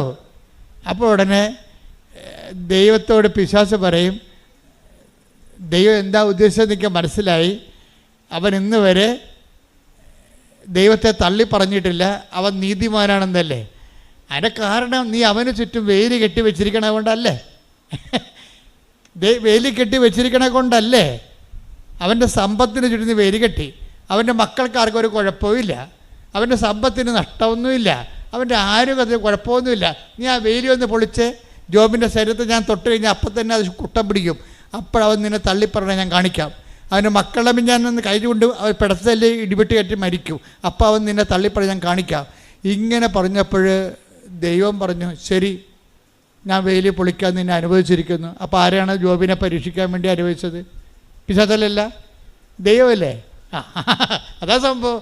അപ്പോൾ ക്രിസ്തുവിൻ്റെ അടുത്തും പിശാച് വരുന്നത് ദൈവത്തിൻ്റെ ഒരു കൺസെൻറ്റോട് കൂടിയാണ്. അല്ലാതെ എൻ്റെ ഒരു സ്വകാര്യമായ ആലോചന ഇപ്പം കിട്ടിയത് പറയണമല്ല, ഞാൻ പഠിച്ചു വെച്ച് പറയണമല്ല ഇത്. എന്ന് വെച്ചാൽ നമുക്കൊരു പ്രലോഭനം വരുമ്പോൾ അതിൻ്റെ കാരണം മുഴുവൻ നമ്മളാണെന്ന് പറയരുത്. ദൈവം തന്നെ നമ്മൾക്ക് അപ്ഗ്രേഡ് ട്രാൻസിഷനിൽ ടെംപ്റ്റേഷൻ തരും, നമുക്കൊന്ന് അപ്ഗ്രേഡ് ചെയ്യാൻ വേണ്ടി. നമ്മൾ ഈ വളർച്ചയാണല്ലോ അത് മുമ്പേ. കാര്യം ആധ്യാത്മിക ജീവിതം വളർച്ചയാണ്. ദൈവ പൈതലാണ് നമ്മളെങ്കിൽ പൈതൽ എപ്പോഴും വളർന്നുകൊണ്ടേയിരിക്കും. ദൈവ പൈതലാണ് നമ്മൾ. അപ്പോൾ ദൈവ പൈതലിൻ്റെ ഒരു പ്രത്യേകത എന്താ? ബയോളജിക്കൽ ഗ്രോത്ത് ഉണ്ടാവും, അതുപോലെ സ്പിരിച്വൽ ഗ്രോത്ത് ഉണ്ടാവും, വളർച്ച ഉണ്ടാവും. വളർച്ച ഉണ്ടാകണം മുഴുവനും ഈ ട്രാൻസിഷനിൽ ടെംപ്റ്റേഷൻ വന്നുകൊണ്ടിരിക്കും. അത് ചിലപ്പോൾ സ്വാഭാവികമായിട്ടുണ്ടാകും, ചിലപ്പോൾ ദൈവം കരുതിക്കൂട്ടി നമുക്ക് തരും. അപ്പോൾ കരുതിക്കൂട്ടി തരുമ്പോൾ നമ്മളെ ശ്രദ്ധിക്കണമെങ്കിൽ പരിശുദ്ധാത്മാവ് നമുക്ക് മസ്റ്റാണ്. പരിശുദ്ധാത്മാവാണ് ഇത് വിവേചിക്കുന്നത്. പരിശുദ്ധാത്മാവ് വിവേചിച്ച് പറയും. ഇപ്പം തന്നെ ഞാൻ എപ്പോഴും ഓർക്കുവേ, അതായത് ഈ രണ്ട് യാക്കോബിനെയും യോഹന്നാനെയും സമറിയായിലൂടെ പറഞ്ഞു വിട്ടത് ആരാണ്? ക്രിസ്തുവല്ലേ പറഞ്ഞു വിട്ടത്. ജെറുസലേമിലേക്ക് പോവുകയാണ്, വഴിയൊരുക്കണം, വീടൊരുക്കണം, രാത്രി താമസിക്കണം എന്നൊക്കെ പറഞ്ഞുകൊണ്ട് അവരെ പറഞ്ഞു വിട്ടത് ആരാണ്? ക്രിസ്തു, ഈശോ തന്നെ പറഞ്ഞു വിട്ടത്. അവർ കൊടുവാളും വടിവാളുമായിട്ട് ഇവന്മാരുടെ പെടലി വെട്ടാൻ വേണ്ടി ഇരിക്കണം എന്നറിയാവുന്നത് ആർക്കാണ്? ക്രിസ്തുവിനാണ്. അപ്പോൾ അതിൻ്റെ അർത്ഥം വടിവാളിൻ്റെ താഴേക്ക് ഇവരെ പറഞ്ഞു വിട്ടതല്ലേ ശരിക്കും പറഞ്ഞാൽ. എന്തുകൊണ്ടാണ് പറഞ്ഞു വിട്ടതിൻ്റെ കാര്യം? ഇവന്മാരിപ്പോഴും ശിഷ്യന്മാരായിട്ടില്ല. അതാണ് പ്രശ്നം. ശിഷ്യന്മാരാണെന്ന് പറഞ്ഞിങ്ങനെ അഭ്യാസം കാണിച്ച് വിഷം കെട്ടി നടക്കണതല്ലാതെ they are not actual disciples. അവർക്ക് ഇപ്പോഴും വൈരാഗ്യമുണ്ട്, വിദ്വേഷമുണ്ട്. എത്രയോ പ്രാവശ്യം ഈശോ പറഞ്ഞാണ്. ഇതിനെ കുറച്ച് കഴിയുമ്പോൾ ഈശോ പറയും, എന്നെ അനുഗമിക്കാൻ ആഗ്രഹിക്കുന്നവൻ വടിവാളും കൊണ്ടല്ല നടക്കേണ്ടത്, മറിച്ച് കുരിശ് എടുക്കണമെന്ന് പറയും. ഇത് പറയണതിന് മുമ്പാണ് ഈശോ ആദ്യം ഈ വടിവാള് ഉപയോഗിക്കേണ്ട സാഹചര്യം സിറ്റുവേഷൻസ് ക്രിയേറ്റ് ചെയ്യും. അങ്ങനെയാണ് സമറിയായിലോട്ട് ചെല്ലുമ്പോൾ സമറിയ ഇവരോട് ചോദിക്കും, നിങ്ങൾ എവിടെ പോണ്? അപ്പോൾ പറയും, ഞങ്ങൾ ക്രിസ്തുവിൻ്റെ ആൾക്കാരാണ്. എന്ന് വെച്ചാൽ അതൊരു ഭീഷണിയാണ് അവർ പറയണത്. കാനായിൽ വെള്ളം വീഞ്ഞാക്കിയ, കടലിന് മീതെ നടന്ന് അപ്പം വർദ്ധിപ്പിച്ച, ഇന്ന് ലോകത്ത് കേൾവിയുള്ള ഏറ്റവും വലിയ ദൈവപുത്രനായ ക്രിസ്തുവിൻ്റെ ആൾക്കാരാണ് ഞങ്ങൾ. അപ്പോൾ സമരക്കാർ അന്ന് ഇവിടെ വില പോകത്തില്ല, ഇതിൻ്റെ പാട് തിരക്കാൻ പറയും. ഇവിടെ കൂടി പോകണമെന്നുണ്ടെങ്കിൽ മൗണ്ട് ഗെറിസിമിൽ ആരാധിക്കണം, അല്ല ജെറുസലേമിൽ ആരാധനയ്ക്ക് ഞങ്ങൾ അംഗീകരിക്കത്തില്ല. ഞങ്ങളുടെ അംഗീകാരമുള്ള ആരാധന ഗെറിസിം മലയിലാണ് ഉള്ളത്. ഗെറിസിം മലയിൽ ആരാധിക്കാൻ പറ്റുമെങ്കിൽ മാത്രമേ അത് പറ്റത്തില്ല എന്ന് പറയുന്നത് ഇവർ അത് വിഗ്രഹ ആരാധന എന്ന് പറഞ്ഞിട്ട് ഇവർ പറയും. അപ്പോൾ പറയും, അങ്ങനെ പോകണമെങ്കിൽ കൈകാലം പറ്റുമെന്ന് അവർ പറയും. അപ്പോഴിവർക്ക് പറഞ്ഞിട്ട് പറയും, സ്വർഗത്തിൽ നിന്ന് അഗ്നി ഇറങ്ങി തീയും ഗന്ധകം ഇറങ്ങി ഇവർ നശിപ്പിക്കണമെന്ന് പറയും. അപ്പോൾ ഈശോക്ക് മനസ്സിലാകും, ഈ ആൾക്കാരെ നശിപ്പിക്കാനുള്ള അരൂപി ഇപ്പോഴും ഇവരുടെ കയ്യിൽ ഉണ്ട്, ഇല്ലേ? അതുകൊണ്ട് ഈ നശിപ്പിക്കാനുള്ള അരൂപി, ആൾക്കാരുടെ വെറുപ്പ് ഇപ്പോഴും നിങ്ങളുടെ കയ്യിൽ ഉണ്ടെങ്കിൽ ഉടമ്പടി വർക്കൗട്ട് ചെയ്യത്തില്ല. പറഞ്ഞ മനസ്സിലായോ? ഉടമ്പടി ദൈവം ബയലാറ്ററൽ എഗ്രിമെൻ്റ് അല്ലേ? ഉടമ്പടി ദൈവം വിശുദ്ധനായ നീ എൻ്റെ മുമ്പാകെ നടക്കണമെന്നല്ലേ ഉടമ്പടി. എബ്രാഹത്തിനോട് എന്താ പറഞ്ഞത്? 17:1 നീ എൻ്റെ ഉൽപ്പത്തി പുസ്തകം, നീ എൻ്റെ മുമ്പാകെ നടക്കണം. എന്താണ്? വിശുദ്ധനായിരിക്കുക. അപ്പോൾ ഉടമ്പടി വിശുദ്ധിയുള്ള വ്യക്തിക്ക് മാത്രമേ ഉടമ്പടി ചെയ്യാൻ പറ്റത്തുള്ളൂ. ദൈവം വിശുദ്ധനായതുകൊണ്ടാണ്. ഇവരുടെ ഉള്ളിൽ വൈരാഗ്യം, വിദ്വേഷവും, ചതിയും, അഹങ്കാരവും, മുൻകോപവും ഉള്ളത് കൊണ്ട് അത് ഇവരെ കൊണ്ട് തന്നെ പുറത്തെടുപ്പിക്കാൻ വേണ്ടി കരുതിക്കുട്ടി ഇവർക്കൊരു പ്രലോഭനം കൊടുക്കുകയാണ്. എന്താ കൊടുക്കണത്? ആ സമറിയായിലൂടെ വിടുകയാണ്. ഈശോക്കറിയാം അവിടെ വടിവാളുമായിട്ട് ആൾക്കാർ നിൽക്കുന്നുണ്ടെന്ന്. ആ വടിവാളിൻ്റെ നേരെ ഇവരെ വിടുകയാണ്. അപ്പോൾ അവർ വെട്ടുമെന്ന് പറയുമ്പോൾ പറയും, ഇവർ തിരിച്ചു വരും. കർത്താവെ, സ്വർഗത്തിൽ നിന്ന് അഗ്നി ഇറങ്ങി ഏലിയായെപ്പോലെ, ഏലിയാണല്ലോ അഗ്നി ഇറക്കിയ ആളെ, അപ്പോൾ ആ ഏലിയായെപ്പോലെ ഇവരെ നശിപ്പിക്കാൻ ഞങ്ങൾ കൽപ്പിക്കട്ടെ, അതിന് അധികാരം തരാൻ പറയും. എന്നുവെച്ചാൽ അവരെ കൊല്ലാനുള്ള അധികാരം ചോദിക്കുകയാണ്. അപ്പോൾ ഈശോ ചോദിക്കുന്നത് എന്താണ്? എന്ത് അരൂപിയാണ് നിങ്ങൾക്കുള്ളതെന്ന് നിങ്ങൾക്ക് അറിയത്തില്ല. എന്ത് അരൂപിയാണുള്ളത്? കൊല്ലണ അരൂപി എന്താണ്? നശിപ്പിക്കണ അരൂപി എന്താ? കൊല്ലാനും നശിപ്പിക്കാനുമാണ് കള്ളം വരുന്നതെന്ന് ഈശോ പറഞ്ഞില്ലേ? ആ അരൂപിയാണ് കക്ഷികൾക്കുള്ളത്. അത് കർത്താവിനറിയാം. ഇവർ ഉടമ്പടി ജീവിക്കണേ, പക്ഷേ കൈയിരിപ്പ് മോശമാണ്. യോഹന്നാൻ 10:10 എന്താ പറയണേ? 10:10 അരൂപി എന്താണ്? കൊല്ലാനും നശിപ്പിക്കാനുമാണ് കള്ളം വരുന്നത്. അപ്പോൾ അഗ്നി ഇറങ്ങി നശിപ്പിക്കട്ടെ എന്ന് ചോദിക്കുമ്പോൾ ഇവരുടെ ഉള്ളിലുള്ള ആളുടെ അരൂപി എന്താണ്? സാത്താന്യമായ അരൂപിയാണ് ഇവർക്കുള്ളത്. ഇവരെയും വെച്ചുകൊണ്ട് ഇനി മുന്നോട്ട് പോകാൻ പറ്റത്തില്ലെന്നാണ് ഈശോ പച്ച മലയാളത്തിൽ പറഞ്ഞത്. ഇനി ഈ യാക്കോബിനെയും യോഹന്നാനെയും കൂടി കൊണ്ടുപോകാൻ പറ്റത്തില്ല. എന്താണ്? ഈ കക്ഷികൾക്ക് എൻ്റെ കൂടെ നടക്കാൻ പറ്റത്തില്ല. എന്നിട്ട് കുറച്ച് കഴിയുമ്പോൾ ഈശോ പറയും, എന്നെ അനുഗമിക്കാനാണ് ആഗ്രഹിക്കുന്നതെങ്കിൽ എന്ത് ചെയ്യണം? സ്വയം. ഇപ്പം നിങ്ങൾക്കിട്ട് കൊണ്ടപ്പോഴല്ലേ നിങ്ങൾ അവരെ തന്തക്ക് വിളിച്ചത്? അതല്ലേ സ്വയം എന്ന് പറയണത്. എന്നെ അനുഗമിക്കാൻ ആഗ്രഹിക്കണമെന്നുണ്ടെങ്കിൽ സ്വയം പരിത്യജിക്കണം. അവിടെയാണ് ക്ഷമ വരണത്. ക്ഷമ. പിന്നെന്താണ്? ദയ, നന്മ, വിശ്വസ്തത. വിശ്വസ്തത ഉടമ്പടിയുടെ മെയിൻ സംഭവമാണ് വിശ്വസ്തത. എന്തെല്ലാം പുലിവാലുണ്ടായാലും നമ്മുടെ പ്രാർത്ഥന കേട്ടില്ലെങ്കിലും പ്രാർത്ഥിക്കാത്ത ഉടമ്പടി എടുക്കാത്ത ആൾക്കാർ ഭൗതികമായ നേട്ടം കൊയ്യണ കണ്ടാലും നമ്മൾ ദൈവത്തോട് വിശ്വസ്തത പാലിക്കും. പിടികിട്ടിയ അവിടെ വിശ്വസ്ത വരണത്. വിശ്വസ്ത വരണ എവിടെയാണ്? അതായത് നമ്മൾക്ക് അതായത് മറ്റുള്ള വ്യക്തികളെ ഉടമ്പടി എടുക്കാത്തവർക്ക് നമ്മൾ പറയുന്ന ഭൗതിക ആനുകൂല്യം, അവിടെ സ്ഥലം വിറ്റുമാറുക, അവർക്ക് ജോലി കിട്ടുക, അവർക്ക് പ്രൊമോഷൻ കിട്ടുക, അവർക്ക് വിസ വരിക, ഇങ്ങനെയുള്ള സ്ഥലങ്ങൾ മറ്റുള്ളവർക്ക് സംഭവിക്കുകയും നമ്മൾക്ക് സംഭവിക്കാതിരിക്കുകയും ചെയ്യുമ്പോൾ സ്വാഭാവികമായിട്ടും നമുക്ക് ഒരു നീരസം തോന്നുകയും നമ്മൾ ഉടമ്പടിയിൽ മാന്യം കാണിക്കുകയും വേര് താഴേക്കില്ലാത്ത കൊണ്ട് ചിലപ്പോൾ ഉടമ്പടി വീണു പോവുകയും വിശ്വസ്തത കുറയുകയും ചെയ്യും. ഈ വിശ്വസ്തത പ്രധാനപ്പെട്ട കാര്യമായതുകൊണ്ടാണ് ഈ വീഴ്ചയും വിശ്വസ്തതയും ഇൻ്റർകണക്റ്റഡാണ്. നമുക്കൊരു നമ്മൾ ഒരു കാര്യത്തിൽ ഉടമ്പടി വീണു പോയാൽ അതിൻ്റെ അർത്ഥം വീഴ്ച വന്നിരിക്കേണ്ട വിശ്വസ്തതയിലാണ്. അതിൽ ഒരു പങ്ക് ദൈവത്തിൽ നിന്നാണ് നിങ്ങൾ വിശ്വസ്തത കുറഞ്ഞിരിക്കുന്നത്. ഉടമ്പടിയിൽ ഉപ്പെന്നും സംഭവമില്ലേ? അതെന്താണ്? സോൾട്ട് ഓഫ് ദി കവനൻ്റ് എന്നാണ് വിളിക്കണത്. ടേക്ക് ദ ബെഡഫോർഡ് 18:19. സംഖ്യ 18:19. സംഖ്യ 18:19. ഇസ്രായേൽ ജനം കർത്താവിന് നിരാജനമായി. നിരാജനം എന്നൊക്കെ പറഞ്ഞ ഉപ്പ് തളിച്ചതിൻ്റെ അർത്ഥം ഇംഗ്ലീഷ് ബൈബിളിൽ കവനൻ്റ് ഓഫ് സാൾട്ട് എന്ന ഉപ്പിൻ്റെ ഉടമ്പടി എന്ന് എഴുതിയിരിക്കണത്. ഇവർ തർജ്ജമ ചെയ്ത് വന്നപ്പോൾ ഭയങ്കര കഷ്ടമായിപ്പോയി. തർജ്ജമക്കാർ നമ്മളെ കുറേ പണി തന്നിട്ടുണ്ട് നമുക്ക്. കാര്യം ഇംഗ്ലീഷ് ബൈബിൾ നോക്കിയാൽ മനസ്സിലാകും. എന്ന് വെച്ച് കഴിഞ്ഞാൽ സോൾട്ട് ഓഫ് ദി കവനൻ്റ്, ഉപ്പിൻ്റെ ഉടമ്പടി എന്നാണ് കിടക്കണത്. വെച്ചാൽ ഉപ്പിട്ട ഉടമ്പടി. കാര്യം ഉടമ്പടി വസ്തുവിൽ ഉപ്പ് തളിക്കണത് സംഖ്യാപുസ്തകം മുതൽ തന്നെ ഉള്ള ഒരു പാരമ്പര്യമാണ്. കാര്യം അന്ന് ഉടമ്പടി ദൈവനാമത്തിൽ ഉടമ്പടി ചെയ്യുന്നവർ അങ്ങോട്ടും ഇങ്ങോട്ടും ഉപ്പ് കൈമാറും. അതിൻ്റെ ചരിത്രം അതാണ്. ഉപ്പങ്ങോട്ട് കൈമാറിയിട്ട് ഉപ്പ് അങ്ങോട്ടും ഇങ്ങോട്ടും തിന്നും. എന്ന് വെച്ചാൽ അതിൻ്റെ അർത്ഥം എന്താണ്? വിശ്വസ്തത. കവനൻ്റാണ്. ഉപ്പിൻ്റെ ഉടമ്പടി എന്ന് പറഞ്ഞു കഴിഞ്ഞാൽ ഉടമ്പടി ഉപ്പിൻ്റെ അടിസ്ഥാനത്തിലുള്ള ഉടമ്പടിയാണ്. എന്ന് വെച്ചാൽ ഉപ്പ് ആൾക്കാർ അങ്ങോട്ടും ഇങ്ങോട്ടും ഒരു നുള്ളെടുത്ത് വായിലിടും, എന്നിട്ട് അത് ഇറക്കും. അതാണ് വിശ്വസ്തതയുടെ ഭാഗമായിട്ടാണ് ഉപ്പ് അടയാളപ്പെടുത്തിയിരിക്കുന്നത്. നിങ്ങൾക്ക് ഉപ്പ് തന്നിരിക്കുന്നത് എന്തിൻ്റെ പേരിലാണ്? വിശ്വസ്തതയുടെ പേരിലാണ്. അത് കവനൻ്റ് ഓഫ് സാൾട്ടാണ് തന്നിരിക്കണത്. അല്ലാതെ ചില കൂടുതലൊക്കെ ചെയ്യുന്ന ആൾക്കാർ ഉപ്പ് കൊടുക്കുന്നുണ്ട്. അതല്ല സംഭവം. ഉടമ്പടിയിൽ ഉപ്പ് വന്നു കഴിഞ്ഞാൽ that is covenant of salt. അത് കറക്റ്റായിട്ട് ഈ സംഖ്യ 18:19 അനുസരിച്ചാണ് ഉപ്പ് തന്നിരിക്കുന്നത്. അത് പല പ്രാവശ്യം വെഞ്ചരിക്കും, ഒരു പ്രാവശ്യമല്ല. ഒരു മുറിയിൽ ഇത് വെച്ചിട്ട് എല്ലാ ദിവസവും പോയി അത് വെഞ്ചരിക്കും. അപ്പോൾ ചില പദാർത്ഥങ്ങൾക്കൊക്കെ 100 വെഞ്ചരിപ്പൊക്കെ കിട്ടുന്നുണ്ട്. ചിലതിന് തീർന്നു പോയ വസ്തുക്കൾ ചിലപ്പോൾ 2 വെഞ്ചരിപ്പേ കിട്ടുന്നുള്ളതായിരിക്കും. പക്ഷേ ഒത്തിരി വെഞ്ചരിപ്പ് കിട്ടിയിട്ടാണ് നിങ്ങളുടെ കയ്യിലേക്ക് ആ നേർച്ച വസ്തുക്കളെല്ലാം വരണത്. ഒരു 50 വെഞ്ചരിപ്പോ അല്ലെങ്കിൽ 100 വെഞ്ചരിപ്പോ ഒക്കെ കിട്ടിയിട്ടാണ് നിങ്ങളുടെ കയ്യിൽ. കാര്യം എല്ലാ ദിവസവും ഞാൻ വെഞ്ചരിക്കും അവിടെ പോയി.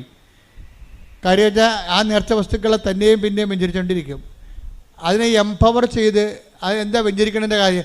അതൊരു അനുഷ്ഠാന പ്രക്രിയ അല്ല. ശരിക്കും പറഞ്ഞാൽ വെഞ്ചരിപ്പെന്ന് പറയുന്നത് ഒരു അനുഷ്ഠാന കർമ്മത്തിൻ്റെ രീതിയിലുള്ള ഒരു വെഞ്ചരിപ്പല്ലത്. മറിച്ച് പവർ ഇൻഫ്യൂസ് ചെയ്യുന്നതിന് വേണ്ടിയുള്ള ബൈബിൾ ഫോർമുലയാണത്. എന്താണ്? അത് പറയുന്ന എനിക്ക് എന്താണ്? യേശു കർത്താവാണെന്ന് ഞാൻ അധരം കൊണ്ട് ഏറ്റുപറയും. പിന്നെ എന്താണ്? ദൈവം അവനെ മരിച്ചോന്ന് ഉയർപ്പിച്ചെന്ന് ഹൃദയത്തിൽ വിശ്വസിക്കും. അപ്പോൾ റോമ 10:9 അനുസരിച്ചുകൊണ്ടാണ് വെഞ്ചരിപ്പ് ഉണ്ടാകുന്നത്. അല്ല പള്ളികളിൽ പായസം വെഞ്ചരിക്കണ പോലെയും അടിമ വെക്കണ പോലെയും അല്ലത്. അതിനൊരു സിമ്പിൾ ഫോർമുലയാണ് അവർ ഉപയോഗിക്കുന്നത്. പക്ഷെ നമ്മൾ രക്ഷാകര ഫോർമുലയാണ് ഉപയോഗിക്കുന്നത്. രക്ഷയുടെ ഫോർമുല ഇല്ലേ? രക്ഷയുടെ ഫോർമുല എന്താണ്? കൃപയുടെ ഫോർമുലയാണ്. നോട്ട് ബ്ലെസ്സിങ്ങിൻ്റെ ഫോർമുല അല്ല ഉപയോഗിക്കുന്നത്, കൃപയുടെ ഫോർമുലയാണ്. അതെന്താണ്? യേശു കർത്താവാണെന്ന് അധരം കൊണ്ട് ഏറ്റുപറയും. പിന്നെ എന്താണ്? ദൈവം അവനെ മരിച്ചു ഉയർപ്പിച്ചെന്ന് ഹൃദയത്തിൽ വിശ്വസിക്കും. ഈ രണ്ട് ഫാക്കൽറ്റിയുടെ കണ്ണുകറാൻസ് വെച്ചിട്ടാണ് ഇതിലേക്ക് ബെഞ്ചരിക്കും എന്ത് വരും? യേശു കർത്താവാണെന്ന് അധരം കൊണ്ട് ഏറ്റു പറഞ്ഞാൽ, ദൈവം അവനെ മരിച്ചു ഉയർപ്പിച്ചെന്ന് ഹൃദയത്തിൽ വിശ്വസിച്ച് കഴിഞ്ഞാൽ നമ്മൾ രക്ഷ പ്രാപിക്കും. രക്ഷ എന്താണ്? ലൂക്കാ 2:30 ക്രിസ്തു തന്നെയാണ്. അപ്പോൾ ക്രിസ്തുവിനെ ഈ മീഡിയം വെച്ച് നിങ്ങൾ പ്രാപിക്കണം. അതിനാണ് നിങ്ങളെ കൊണ്ട് ഡീകോഡ് ചെയ്യിക്കണത്. നിങ്ങളെ കൊണ്ട് ഡീകോഡ് ചെയ്യിക്കും. ഞങ്ങൾ ഈ കോഡ് ചെയ്തിരിക്കുന്ന സംഭവത്തെ, പവർ കോഡ് ചെയ്തിരിക്കുന്ന സംഭവത്തെ നിങ്ങളെ കൊണ്ട് ഞങ്ങൾ എന്ത് ചെയ്യും? ഡീകോഡ് ചെയ്യിച്ചിട്ട് നിങ്ങളുടെ ജീവിതത്തിലേക്ക് ആ പവർ അനുഭവവേദ്യമാക്കാൻ നിങ്ങളോട് എന്ത് പറയും? യേശു കർത്താവാണെന്ന് അധരം കൊണ്ട് ഏറ്റു പറയുന്നതിന് പകരം ഞങ്ങൾ നിങ്ങളോട് പറയണത് വിശ്വാസപ്രമാണം ചെയ്യാനാണ് പറയണത്. പിടിയിട്ടില്ലേ? അപ്പോൾ ബുദ്ധിയും ബോധവും ഉള്ളവൻ വിശ്വാസപ്രമാണം മുട്ടെന്ന് കൈ വിരിച്ചു പിടിച്ച് ചെല്ലും. എന്താ കാര്യം? വിശ്വാസ പ്രഖ്യാപനം കൈ വിരിച്ചു പിടിച്ചാണ് ചെയ്യേണ്ടത്. കാര്യം ക്രിസ്തു രക്ഷ പ്രഖ്യാപിച്ചത് കൈ വിരിച്ചു പിടിച്ച് കുരിശിറന്നാണ്. അപ്പോൾ ക്രിസ്തുവിൻ്റെ രക്ഷാകര നടപടിക്രമങ്ങളോട് നമ്മൾ മാനസികമായിട്ട് യോജിച്ചുകൊണ്ടാണ് മുട്ടെന്ന് കൈ വിരിച്ചു പിടിച്ചിരിക്കണം. അല്ലാതെ കരിസ്മാറ്റിക് ചെയ്യണ പോലെ കൈ ഉയർത്തി പിടിക്കുകയല്ല. അത് തിരുവുദ്ധാനത്തിൻ്റെതാണ്. പരിഹാരം ചെയ്തത് കൈ വിരിച്ചു പിടിച്ചാണ്. രണ്ടിനും ഭയങ്കര വ്യത്യാസമാണ്. അപ്പം അതുകൊണ്ട് തന്നെ ചെയ്യണ കാര്യങ്ങൾ അതിൻ്റെ കൾട്ടനുസരിച്ച് തന്നെ ചെയ്യണം. അതിനൊരു പ്രത്യേകമായിട്ടുള്ള കൾട്ടുണ്ട്. പക്ഷേ ഇതിൻ്റെ എല്ലാം വേണ്ടത് വിശ്വാസവും ദൈവസ്നേഹവുമാണ് വേണ്ടത്. ഇതെല്ലാം ചെയ്യുമ്പോൾ ഇപ്പം നിങ്ങളുടെ ഉപ്പ് നിങ്ങൾ എടുക്കുമ്പോൾ എന്നെ ഓർക്കണം, ഞാൻ വിശ്വസ്തത പാലിച്ചിട്ടുണ്ട്. അല്ലാതെ കൃപാസനം കിട്ടിയതാണ് എന്നും പറഞ്ഞുകൊണ്ട് ഉപ്പ് കൊണ്ടുപോയി വല്ലവൻ്റെ വീട്ടിൽ കൊടുക്കും. പല്ല് തേക്കാത്തവൻ്റെ വീട്ടിൽ കൂടെ ഉപ്പ് കൊടുക്കും. അവൻ ജനിച്ചിട്ട് പള്ളിക്കാർ കാണത്തില്ല. നിങ്ങൾക്ക് ബന്ധുക്കളായിരിക്കാം സാഹചര്യം. പക്ഷേ ഞാൻ എപ്പോഴും പറയും, ഉടമ്പടിയിലുള്ള ആളാണത് ആക്ടിവേറ്റ് ചെയ്യേണ്ടത്.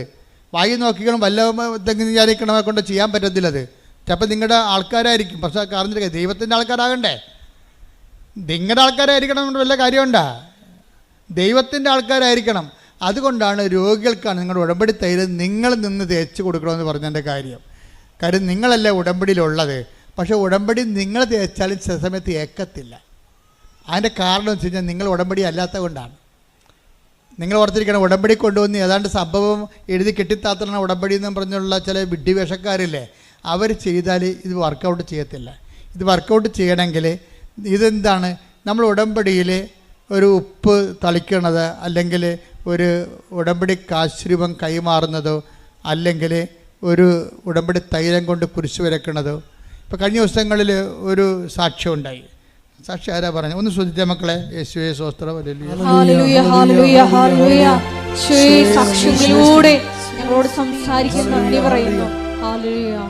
മുണ്ടമ്പേലി സെന്റ് ലൂയിസ് പള്ളി ഇടവകയെന്ന് ഒരു റോസി ഒരു സാക്ഷ്യം പറഞ്ഞു.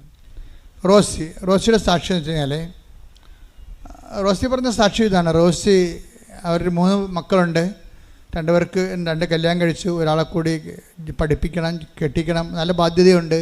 അതുകൊണ്ട് അവൾക്ക് പഠിപ്പുണ്ടെങ്കിലും കിട്ടണ ജോലിക്ക് അവൾ പോയി.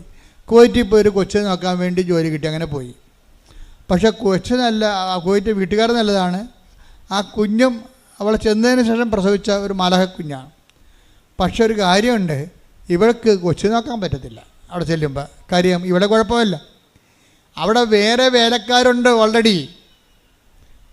അവർ ഇവളെ കൊണ്ടൊന്നും ചെയ്യിക്കത്തില്ല. ഇവളെ എങ്ങനെയെങ്കിലും അവിടുന്ന് വിരട്ടി ഓടിക്കാനാണ് നോക്കണത്. എന്താ കാര്യം വെച്ച് കഴിഞ്ഞാൽ, വിരട്ടി ഓടിക്കുക വെച്ച് കഴിഞ്ഞാൽ അവർ ചെയ്യേണ്ടത് ഇതാണ്. ഒന്ന്,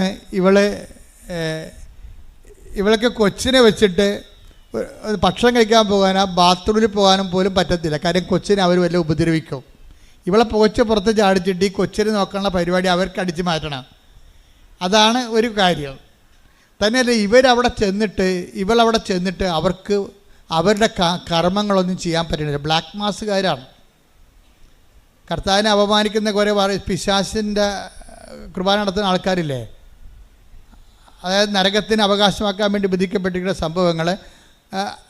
ഇവരാണ് അവിടെ ആ കുവൈറ്റ് വീടിനെ കൈകാര്യം ചെയ്യണത്. ഇവൾ പ്രാർത്ഥനയും പ്രത്യക്ഷങ്ങളും പറഞ്ഞ് ചിലപ്പോഴൊക്കെ പിശാചിന് വെകിളി പിടിച്ച് പിശാച് പറഞ്ഞ് അവളെ കൊല്ലണം, അവളെ പുറത്താക്കാതെ ഒന്നും ഇനി ഇവിടെ നടക്കത്തില്ലെന്ന് പറഞ്ഞു. അപ്പോൾ അവൾ രാത്രി, ആ ബ്ലാക്ക് മാസുകാർ രാത്രി 12 മണിക്ക് അവിടെ ഇരുന്നുകൊണ്ട് അവരുടെ ചില കർമ്മങ്ങളൊക്കെ ചെയ്യും. പക്ഷെ ചെയ്യുമ്പോൾ അതൊന്നും ഒക്കത്തില്ല. കാര്യം ഇവളിനകത്ത് ഇവിടെ നിന്ന് പ്രത്യക്ഷ പ്രാർത്ഥന ചെല്ലണമാണ്. ഇവിടെ കൈ വെഞ്ചരിച്ച ഉപ്പുണ്ട്, വെഞ്ചരിച്ച കാശുരൂപമുണ്ട്. അതുകൊണ്ട് ചെകുത്താൻ്റെ പണിയൊന്നും ഇവിടെ നടക്കണില്ല. അവർക്ക് കാര്യം മനസ്സിലായെന്ന് വെച്ചാൽ ഇവളാണ് ഇതിൻ്റെ അകത്ത് വന്നിരിക്കുന്നത്, അതുകൊണ്ടാണ് നമ്മുടെ ചെയ്ത്തൊന്നും ഏക്കാത്തതെന്ന് പറഞ്ഞുകൊണ്ട് പിന്നെ ഇവളെന്ത് ചെയ്യുന്നത് വെച്ചാൽ ഇവളെ കിടക്കണ സ്ഥലത്ത് കൊണ്ടുപോയി നായ്ക്കറിന പൊടി ആക്കി ഇടും, അത് ചൊറിഞ്ഞിട്ടേ ഓടാൻ വേണ്ടി. എന്തെല്ലാം പരിപാടി കാണിക്കണമെന്നറിയോ? അതുപോലെ തന്നെ ബാത്റൂമിൽ കൊണ്ട് കുപ്പിച്ചില് വെതറും പൊടിച്ച്. അവൾ കാര്യം ഇവക്ക് ഷുഗറുള്ള കാരണം കൈ പൊട്ടിയാൽ പിന്നെ പൊട്ടിയാൽ പിന്നെ കാല് പൊട്ടിയാൽ പഴുക്കുക, പിന്നെ പൊറുക്കത്തില്ലല്ലോ. അതൊക്കെ മനസ്സിലാക്കിയിട്ട് അവർ കുപ്പിച്ചില് ബാത്റൂമിൽ വെതറും.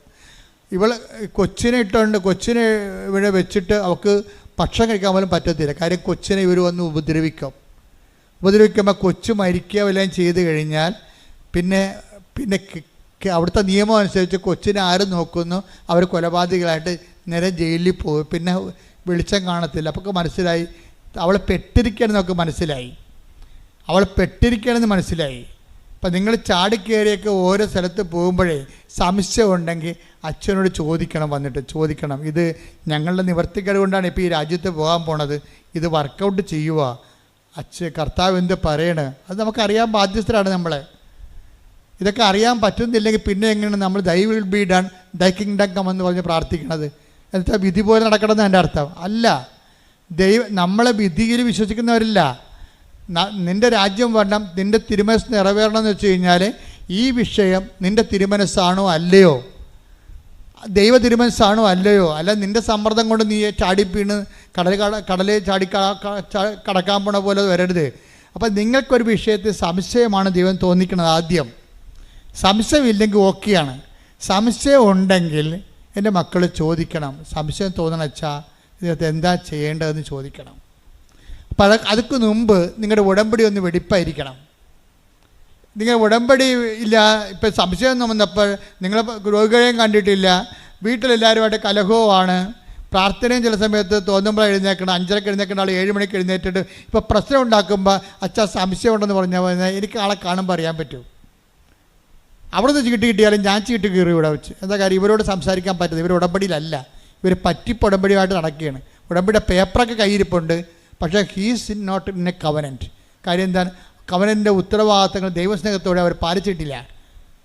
അതാണ് എൻ്റെ വിഷയം പറയണത്. കവൻ്റെ ഉത്തരവാദിത്തങ്ങൾ പാലിച്ചാലാണ് ഇതെല്ലാം വർക്കൗട്ട് ചെയ്യത്തുള്ളൂ. എന്താ കാര്യം വെച്ച് കഴിഞ്ഞാൽ വിശ്വാസ ആവിഷ്കാരങ്ങൾ നമ്മൾ ശ്രദ്ധിക്കണം. വിശ്വാസ ആവിഷ്കാരങ്ങൾക്ക് ആകപ്പാട് ജനത്തിന് അറിയാവുന്ന പ്രാർത്ഥനയാണ്.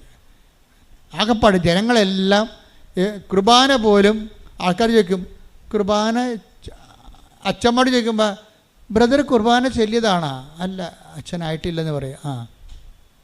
അപ്പോൾ എൻ്റെ അപ്പനൊരു കുർബാന ചൊല്ലിക്കണം. അപ്പോൾ കുർബാന വരെ എന്താണ് ചൊല്ലണ സംഭവമാക്കി മാറ്റി. ആര് മാറ്റിയതാണ്? ഞങ്ങൾ മാറ്റിയതല്ല, നിങ്ങൾ മാറ്റിയതാണ്. കുർബാന ചെല്ലണ സംഭവമല്ല, അത് ഉടമ്പടിയാണ്, അത് ചെയ്യണ സംഭവമാണ്. Do this memory of me, ഇതെൻ്റെ ഓർമ്മയ്ക്കായി ചൊല്ലാനാണോ പറഞ്ഞത്? അല്ലല്ല, ചെയ്യാനല്ല പറഞ്ഞത്. പിന്നെ എങ്ങനെയൊക്കെ നമുക്ക് കുർബാന ചെല്ലിച്ചോ എന്ന് ചോദിക്കണേ എന്തിനാ? അതിൻ്റെ പ്രശ്നം വെച്ച് കഴിഞ്ഞാൽ ഉടമ്പടി എല്ലാം ചെയ്യുകയാണ്. അപ്പം അതുകൊണ്ട് തന്നെ കുർബാന നമ്മൾ ചെയ്യാൻ വേണ്ടി വരികയാണ് പള്ളിയിൽ. എന്താണ്? അവൻ്റെ ഓർമ്മയ്ക്കായി ചെയ്യുകയാണ്. അവൻ നമുക്ക് വേണ്ടി അവൻ്റെ ശരീരം പാപത്തിന് പരിഹാരമായിട്ട് ഭാഗിച്ച് വീതിച്ച് വിളമ്പി തന്നു. അത് നമ്മൾ അവൻ്റെ ഓർമ്മ ആഘോഷിക്കുമ്പോൾ അവൻ നമ്മളോട് കാണിച്ച കാരുണ്യത്തിന് നന്ദി പറഞ്ഞുകൊണ്ട് അവൻ്റെ സ്നേഹത്തിൻ്റെ ആഘോഷമായിട്ട് നമ്മൾ മുറിച്ച ആൾക്കാർക്ക് കൊടുക്കും നമ്മുടെ സമയം, നമ്മുടെ സമ്പത്ത്. അതാണ് നിങ്ങൾ ഉടമ്പടിയോട് ചെയ്യണ കുർബാന.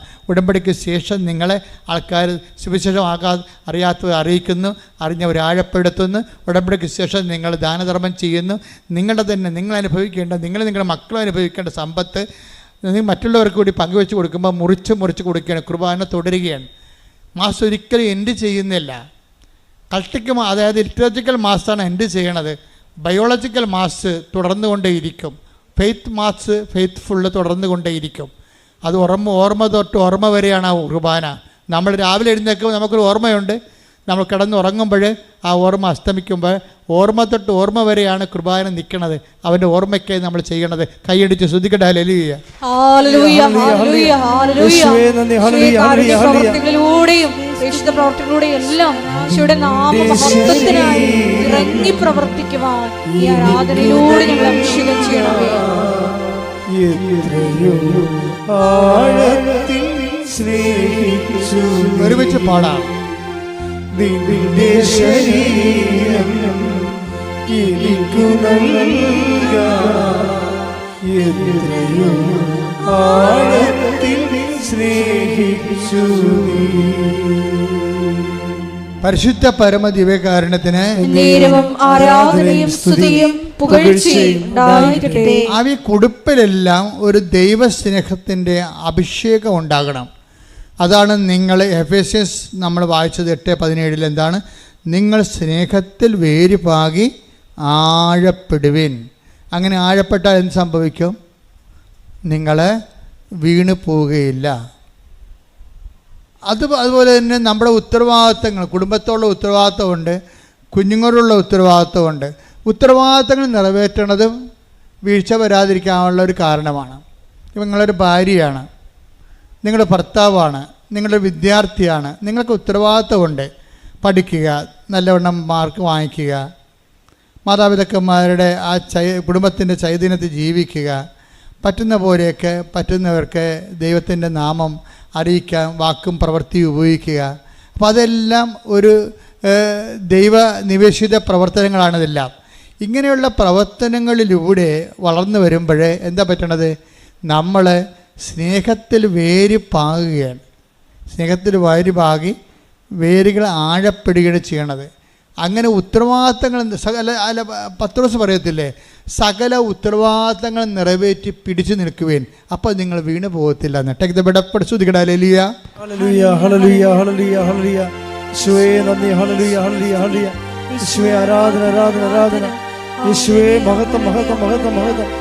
ഹല്ലേലൂയ ഹല്ലേലൂയ ഹല്ലേലൂയ.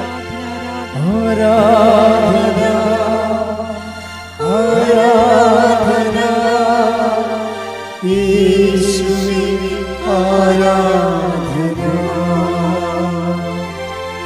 ആരാധന ആരാധന യേശുവേ ആരാധന. 2 പത്രോസ് 1:10. 2 പത്രോസ് 1:10. ആകയാൽ സഹോദരരെ നിങ്ങളുടെ വിളിയും തിരഞ്ഞെടുപ്പും ഉറപ്പിക്കുന്നതിൽ കൂടുതൽ ഉത്സാഹമുള്ളവരായിരിക്കുവിൻ. ഇങ്ങനെ ചെയ്താൽ ഒരിക്കലും നിങ്ങൾ വീണു പോവുകയില്ല. അതായത് വിളിയും നമുക്ക് വിളിയുണ്ട്. നമ്മൾ വിശ്വാസത്തിലേക്ക് ഉടമ്പടി വഴി നിങ്ങൾ വിശ്വാസത്തിലേക്ക് വിളിക്കപ്പെട്ടിരിക്കുകയാണ്. ഇനി ഒരു തിരഞ്ഞെടുപ്പുണ്ട്. ഉടമ്പടി ഒരു തിരഞ്ഞെടുപ്പാണ്. കർത്താവുമായിട്ട് ഉടമ്പടി ജീവിതം നമ്മുടെ ഒരു തിരഞ്ഞെടുപ്പായിട്ടാണ് വരണത്. ഈ ഉടമ്പടിയുടെ തിരഞ്ഞെടുപ്പിൽ വിശ്വസ്തത കാണിച്ചുകൊണ്ട് നമ്മൾ പിടിച്ചു നിന്നാൽ എന്ത് പറ്റും? നമ്മൾ വീണ് പോകത്തില്ല. പ്രാർത്ഥിക്കുക. കർത്താവായ ദൈവമേ, ഉടമ്പടിയെ ഒരു ദൈവവിളിയായി മനസ്സിലാക്കി ഒരു തിരഞ്ഞെടുപ്പായി മനസ്സിലാക്കി അനുഷ്ഠിച്ചുകൊണ്ട് അതനുസരിച്ച് ജീവിച്ചുകൊണ്ട് വീണു പോകാതിരിക്കാൻ എന്നെ പ്രത്യേകമായി അഭിഷേകം ചെയ്യണമേ. അപ്പോൾ വീണു പോകാതിരിക്കാൻ എന്താ സംഭവിച്ചാൽ, വീണു പോകാനുള്ള സാഹചര്യങ്ങളൊക്കെ ഉണ്ടാവും.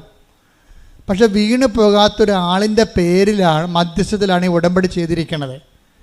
മനസ്സിലായില്ലേ?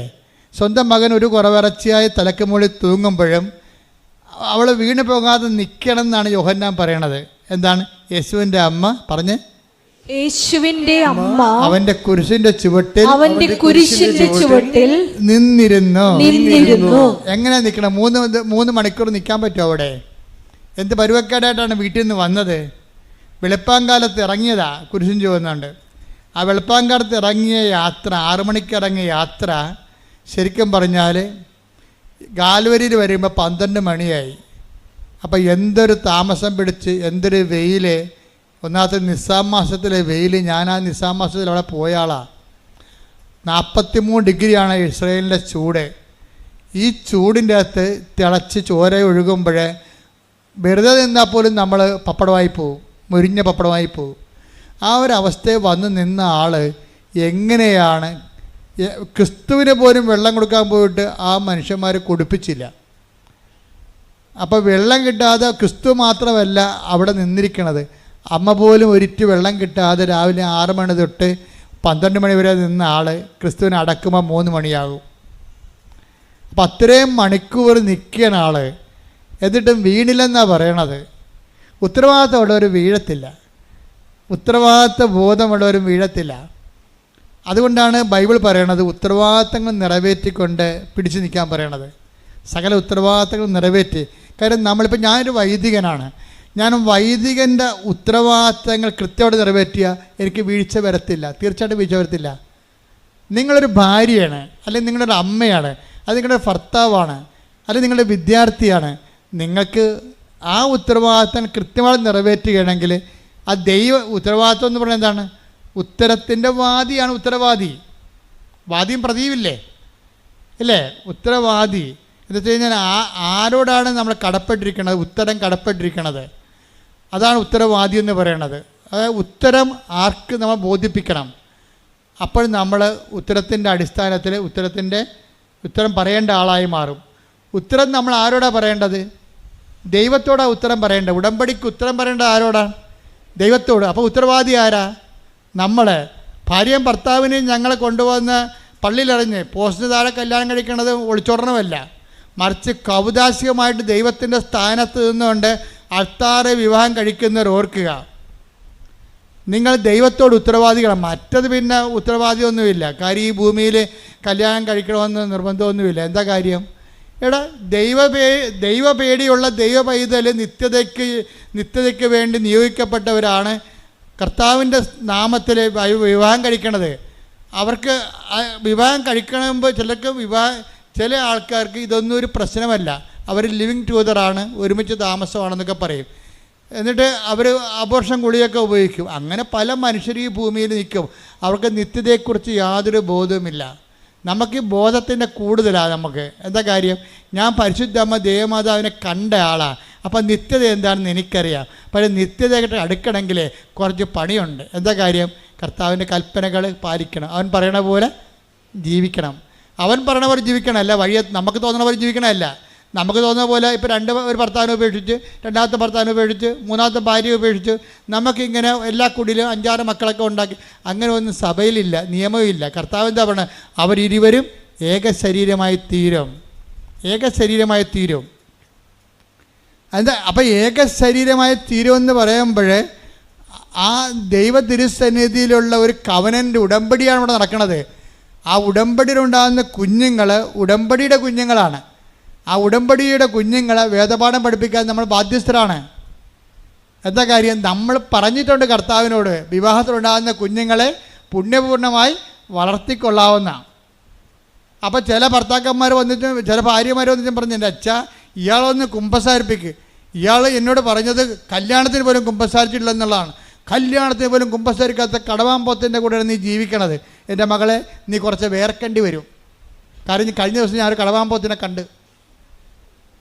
ഞാൻ എറണാകുളത്ത് നിൽക്കുകയായിരുന്നു, ഞാനും നമ്മുടെ ഡ്രൈവർ മനോജും കൂടി. ഇപ്പം ഞങ്ങൾക്കൊരു ബുക്ക് സ്റ്റോള്, ഒരു പുതിയ ബുക്ക് വന്നിട്ടുണ്ട്, അത് മേടിക്കണം. പക്ഷേ ഞങ്ങൾ ചെന്നപ്പോഴുണ്ട് ആ ബുക്ക് സ്റ്റോൾ അവിടെ ഇല്ല. എവിടെയാണെന്ന് അറിയാനും പാടില്ല. ഞങ്ങൾ ഊഹം വെച്ച സ്ഥലത്ത് ചെന്നപ്പോൾ അവിടെ ചെന്നപ്പോൾ ഓട്ടോ റിക്ഷ സ്റ്റാൻഡിലാണ്. അവിടെ ചെന്നപ്പോൾ ഞങ്ങൾ ഡ്രൈവർ ചോദിച്ചു, ഇന്ന ബുക്ക് സ്റ്റോൾ എവിടെയാണെന്ന് ചോദിച്ചു. ബുക്ക് സ്റ്റോളാ? അവിടെ നിന്നൊരു കണക്കിന് തടി കൂരിക്കൊണ്ട് പോകുന്നു. കുറച്ച് കഴിഞ്ഞപ്പോൾ മനോജ് പറയണം, അയാളുടെ കഴുത്തെ ഉടമ്പടിക്ക് കാശും കിടപ്പുണ്ടായിരുന്നു. അപ്പോഴാണ് എനിക്ക് മനസ്സിലായത് പെണ്ണുമ്പിള്ള പറ്റിച്ച പണിയാണെന്ന്. ഉടമ്പടിയിലെ നേർച്ച വസ്തുക്കളെല്ലാം പ്രയോഗവിധികളിലാണ് അടയാളപ്പെടുത്തിയിരിക്കുന്നത്. ഇപ്പോൾ അതിൻ്റെ അകത്ത് പ്രാർത്ഥനയുണ്ട്, നമ്മൾ പ്രാർത്ഥിക്കുന്ന പ്രാർത്ഥനകളുണ്ട്. പിന്നെ എന്താണ്? പ്രഖ്യാപനമുണ്ട്. നമ്മൾ പത്രം കൊടുക്കത്തില്ലേ, അതെന്താണ്? പ്രഖ്യാപനമാണ്. നിങ്ങളിപ്പോൾ 18 പത്രമേ മേടിക്കുന്നുള്ളൂ. അമേരിക്കക്കാർ എന്നോട് ചോദിച്ചിരിക്കുന്നത് ഇപ്പം അടുത്ത ധ്യാനം ചിക്കാഗോയിൽ നടത്താൻ പോണ ധ്യാനത്തിന് അവരെന്നോട് പറഞ്ഞിരിക്കുന്നത് നിങ്ങൾ അതിൻ്റെ എന്താണ് PDF അയച്ചതാണ്, ഞങ്ങളിവിടെ പ്രിൻ്റ് ചെയ്ത് വിതരണം ചെയ്തോളാവുന്നു. കഴിഞ്ഞ ധ്യാനത്തിന് അവരാണ്ട് 10,000 20,000 പത്രം മേടിച്ച് വിതരണം ചെയ്ത്, പത്രം അവിടെ തന്നെ അടിച്ച് വിതരണം ചെയ്ത്. അപ്പം അവിടെ നിന്ന് ആൾക്കാർ അവിടെ കൊടുക്കണത് ആൾക്കാർ എന്ത് ഭക്തിയോടാണ്. അവിടെ ഇംഗ്ലീഷ് പത്രമാണ് കൃപാസനത്തിൻ്റെത്. ഇപ്പം അടുത്ത ധ്യാനത്തിന് അവർ കൊടുക്കുന്നുണ്ട്. വേറെയും ഗ്രൂപ്പുകൾ പത്രം PDF ചോദിച്ചിട്ടുണ്ട്. വിദേശ രാജ്യങ്ങളിൽ PDF പത്രം ചോദിച്ചാൽ ഞങ്ങൾ PDF അയച്ചു കൊടുക്കും. എന്താ കാരണം വെച്ച് കഴിഞ്ഞാൽ നമ്മളെ സംബന്ധിച്ചിടത്തോളം മാതാവിൻ്റെ പ്രത്യക്ഷീകരണത്തിൻ്റെ സന്ദേശമാണത്. ആ മാതാവിൻ്റെ പ്രത്യക്ഷീകരണ സന്ദേശം അവർക്ക് അടിച്ചു കൊടുക്കാൻ പറ്റുന്നുണ്ടെങ്കിൽ സന്ദേശം കൈമാറണം. എന്താ കാര്യം? സന്ദേശം ലളിതമായി കൈമാറണം. സന്ദേശം എന്താണ്? ദുരന്തമുണ്ടാകാൻ പോണ്, പ്രാർത്ഥിക്കണമെന്നാണ് അമ്മ പറഞ്ഞത്. അപ്പോൾ എന്തുമാത്രം ആൾക്കാർക്ക് ഈ അമ്മയുടെ പ്രത്യക്ഷീകരണത്തിൻ്റെ അടിസ്ഥാനത്തിൽ ലോകം മുഴുവൻ പ്രാർത്ഥിക്കാൻ വേണ്ടി കൃപാസനത്തെ ചുമതലപ്പെടുത്തിയിട്ടുണ്ട്. കൃപാസനത്തിൽ എല്ലാ മധ്യസ്ഥ പ്രാർത്ഥനക്കാരും അതേ ഉത്തരവാദിത്തമുള്ളതാണ്. ഉടമ്പടി എടുത്ത അമ്മയെ കൃപാസനത്തിൽ പ്രത്യക്ഷയുടെ പരിശുദ്ധ അമ്മയുമായി ഉടമ്പടി ജീവിതം നയിക്കുന്ന നിങ്ങളും അതിന് ബാധ്യസ്ഥരാണ്. എന്താണ്? ദുരന്തമുണ്ടാകാൻ പോണ്, പ്രാർത്ഥിക്കണമെന്ന് പറയാൻ. നിങ്ങൾ പത്രം കൊണ്ട് കൊടുക്കുമ്പോൾ നിങ്ങൾ എന്താ പറഞ്ഞത്? അമ്മ കൃപാസനത്തിൽ പ്രത്യക്ഷപ്പെട്ട്, സിൽവർ ഗ്രേയിൽ പ്രത്യക്ഷപ്പെട്ട്, സമയഘടികാരത്തിൽ പ്രത്യക്ഷപ്പെട്ട് ദുരന്തമുണ്ടാകാൻ പ്രാർത്ഥിക്കണമെന്ന് പറയാൻ വേണ്ടിയാണ്. അമ്മ പ്രത്യക്ഷപ്പെട്ടതിൻ്റെ അടയാളമാണ് അവിടെ കാണുന്ന 100 കണക്കിന് സാക്ഷ്യങ്ങൾ. സാക്ഷ്യമെല്ലാം അമ്മയുടെ പ്രത്യക്ഷീകരണത്തിൻ്റെ അടയാളമാണെങ്കിൽ അത് കൈമാറുന്ന നിങ്ങൾ അമ്മയുടെ പ്രത്യക്ഷീകരണത്തിൻ്റെ സുവിശേഷ സാക്ഷികളാണ്. കൈയടിക്കട്ടെ, ശ്രുതികട്ടെ. സ്നേഹത്തോടെ പ്രവർത്തനങ്ങൾ ചെയ്യുവാൻ ഞങ്ങളെ തിരഞ്ഞെടുത്ത് അഭിഷേകം ചെയ്യണമേ.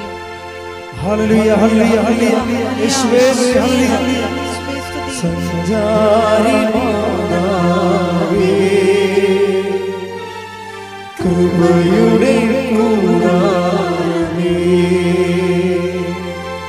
സഞ്ചാരി മാതാവേ,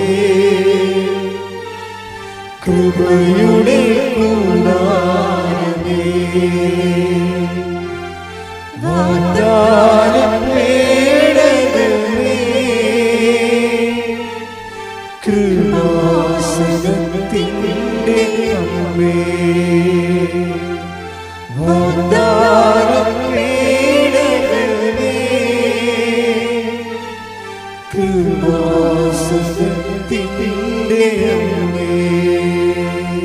പരിശുദ്ധ പരമദിവ്യകാരുണ്യത്തിന് ആരാധനയും സ്തുതിയും പുകഴ്ചയും ഉണ്ടായിരിക്കട്ടെ. കർത്താവ് ഇന്ന് നൽകിയ വെളിപാടിൻ്റെ താഴേക്ക്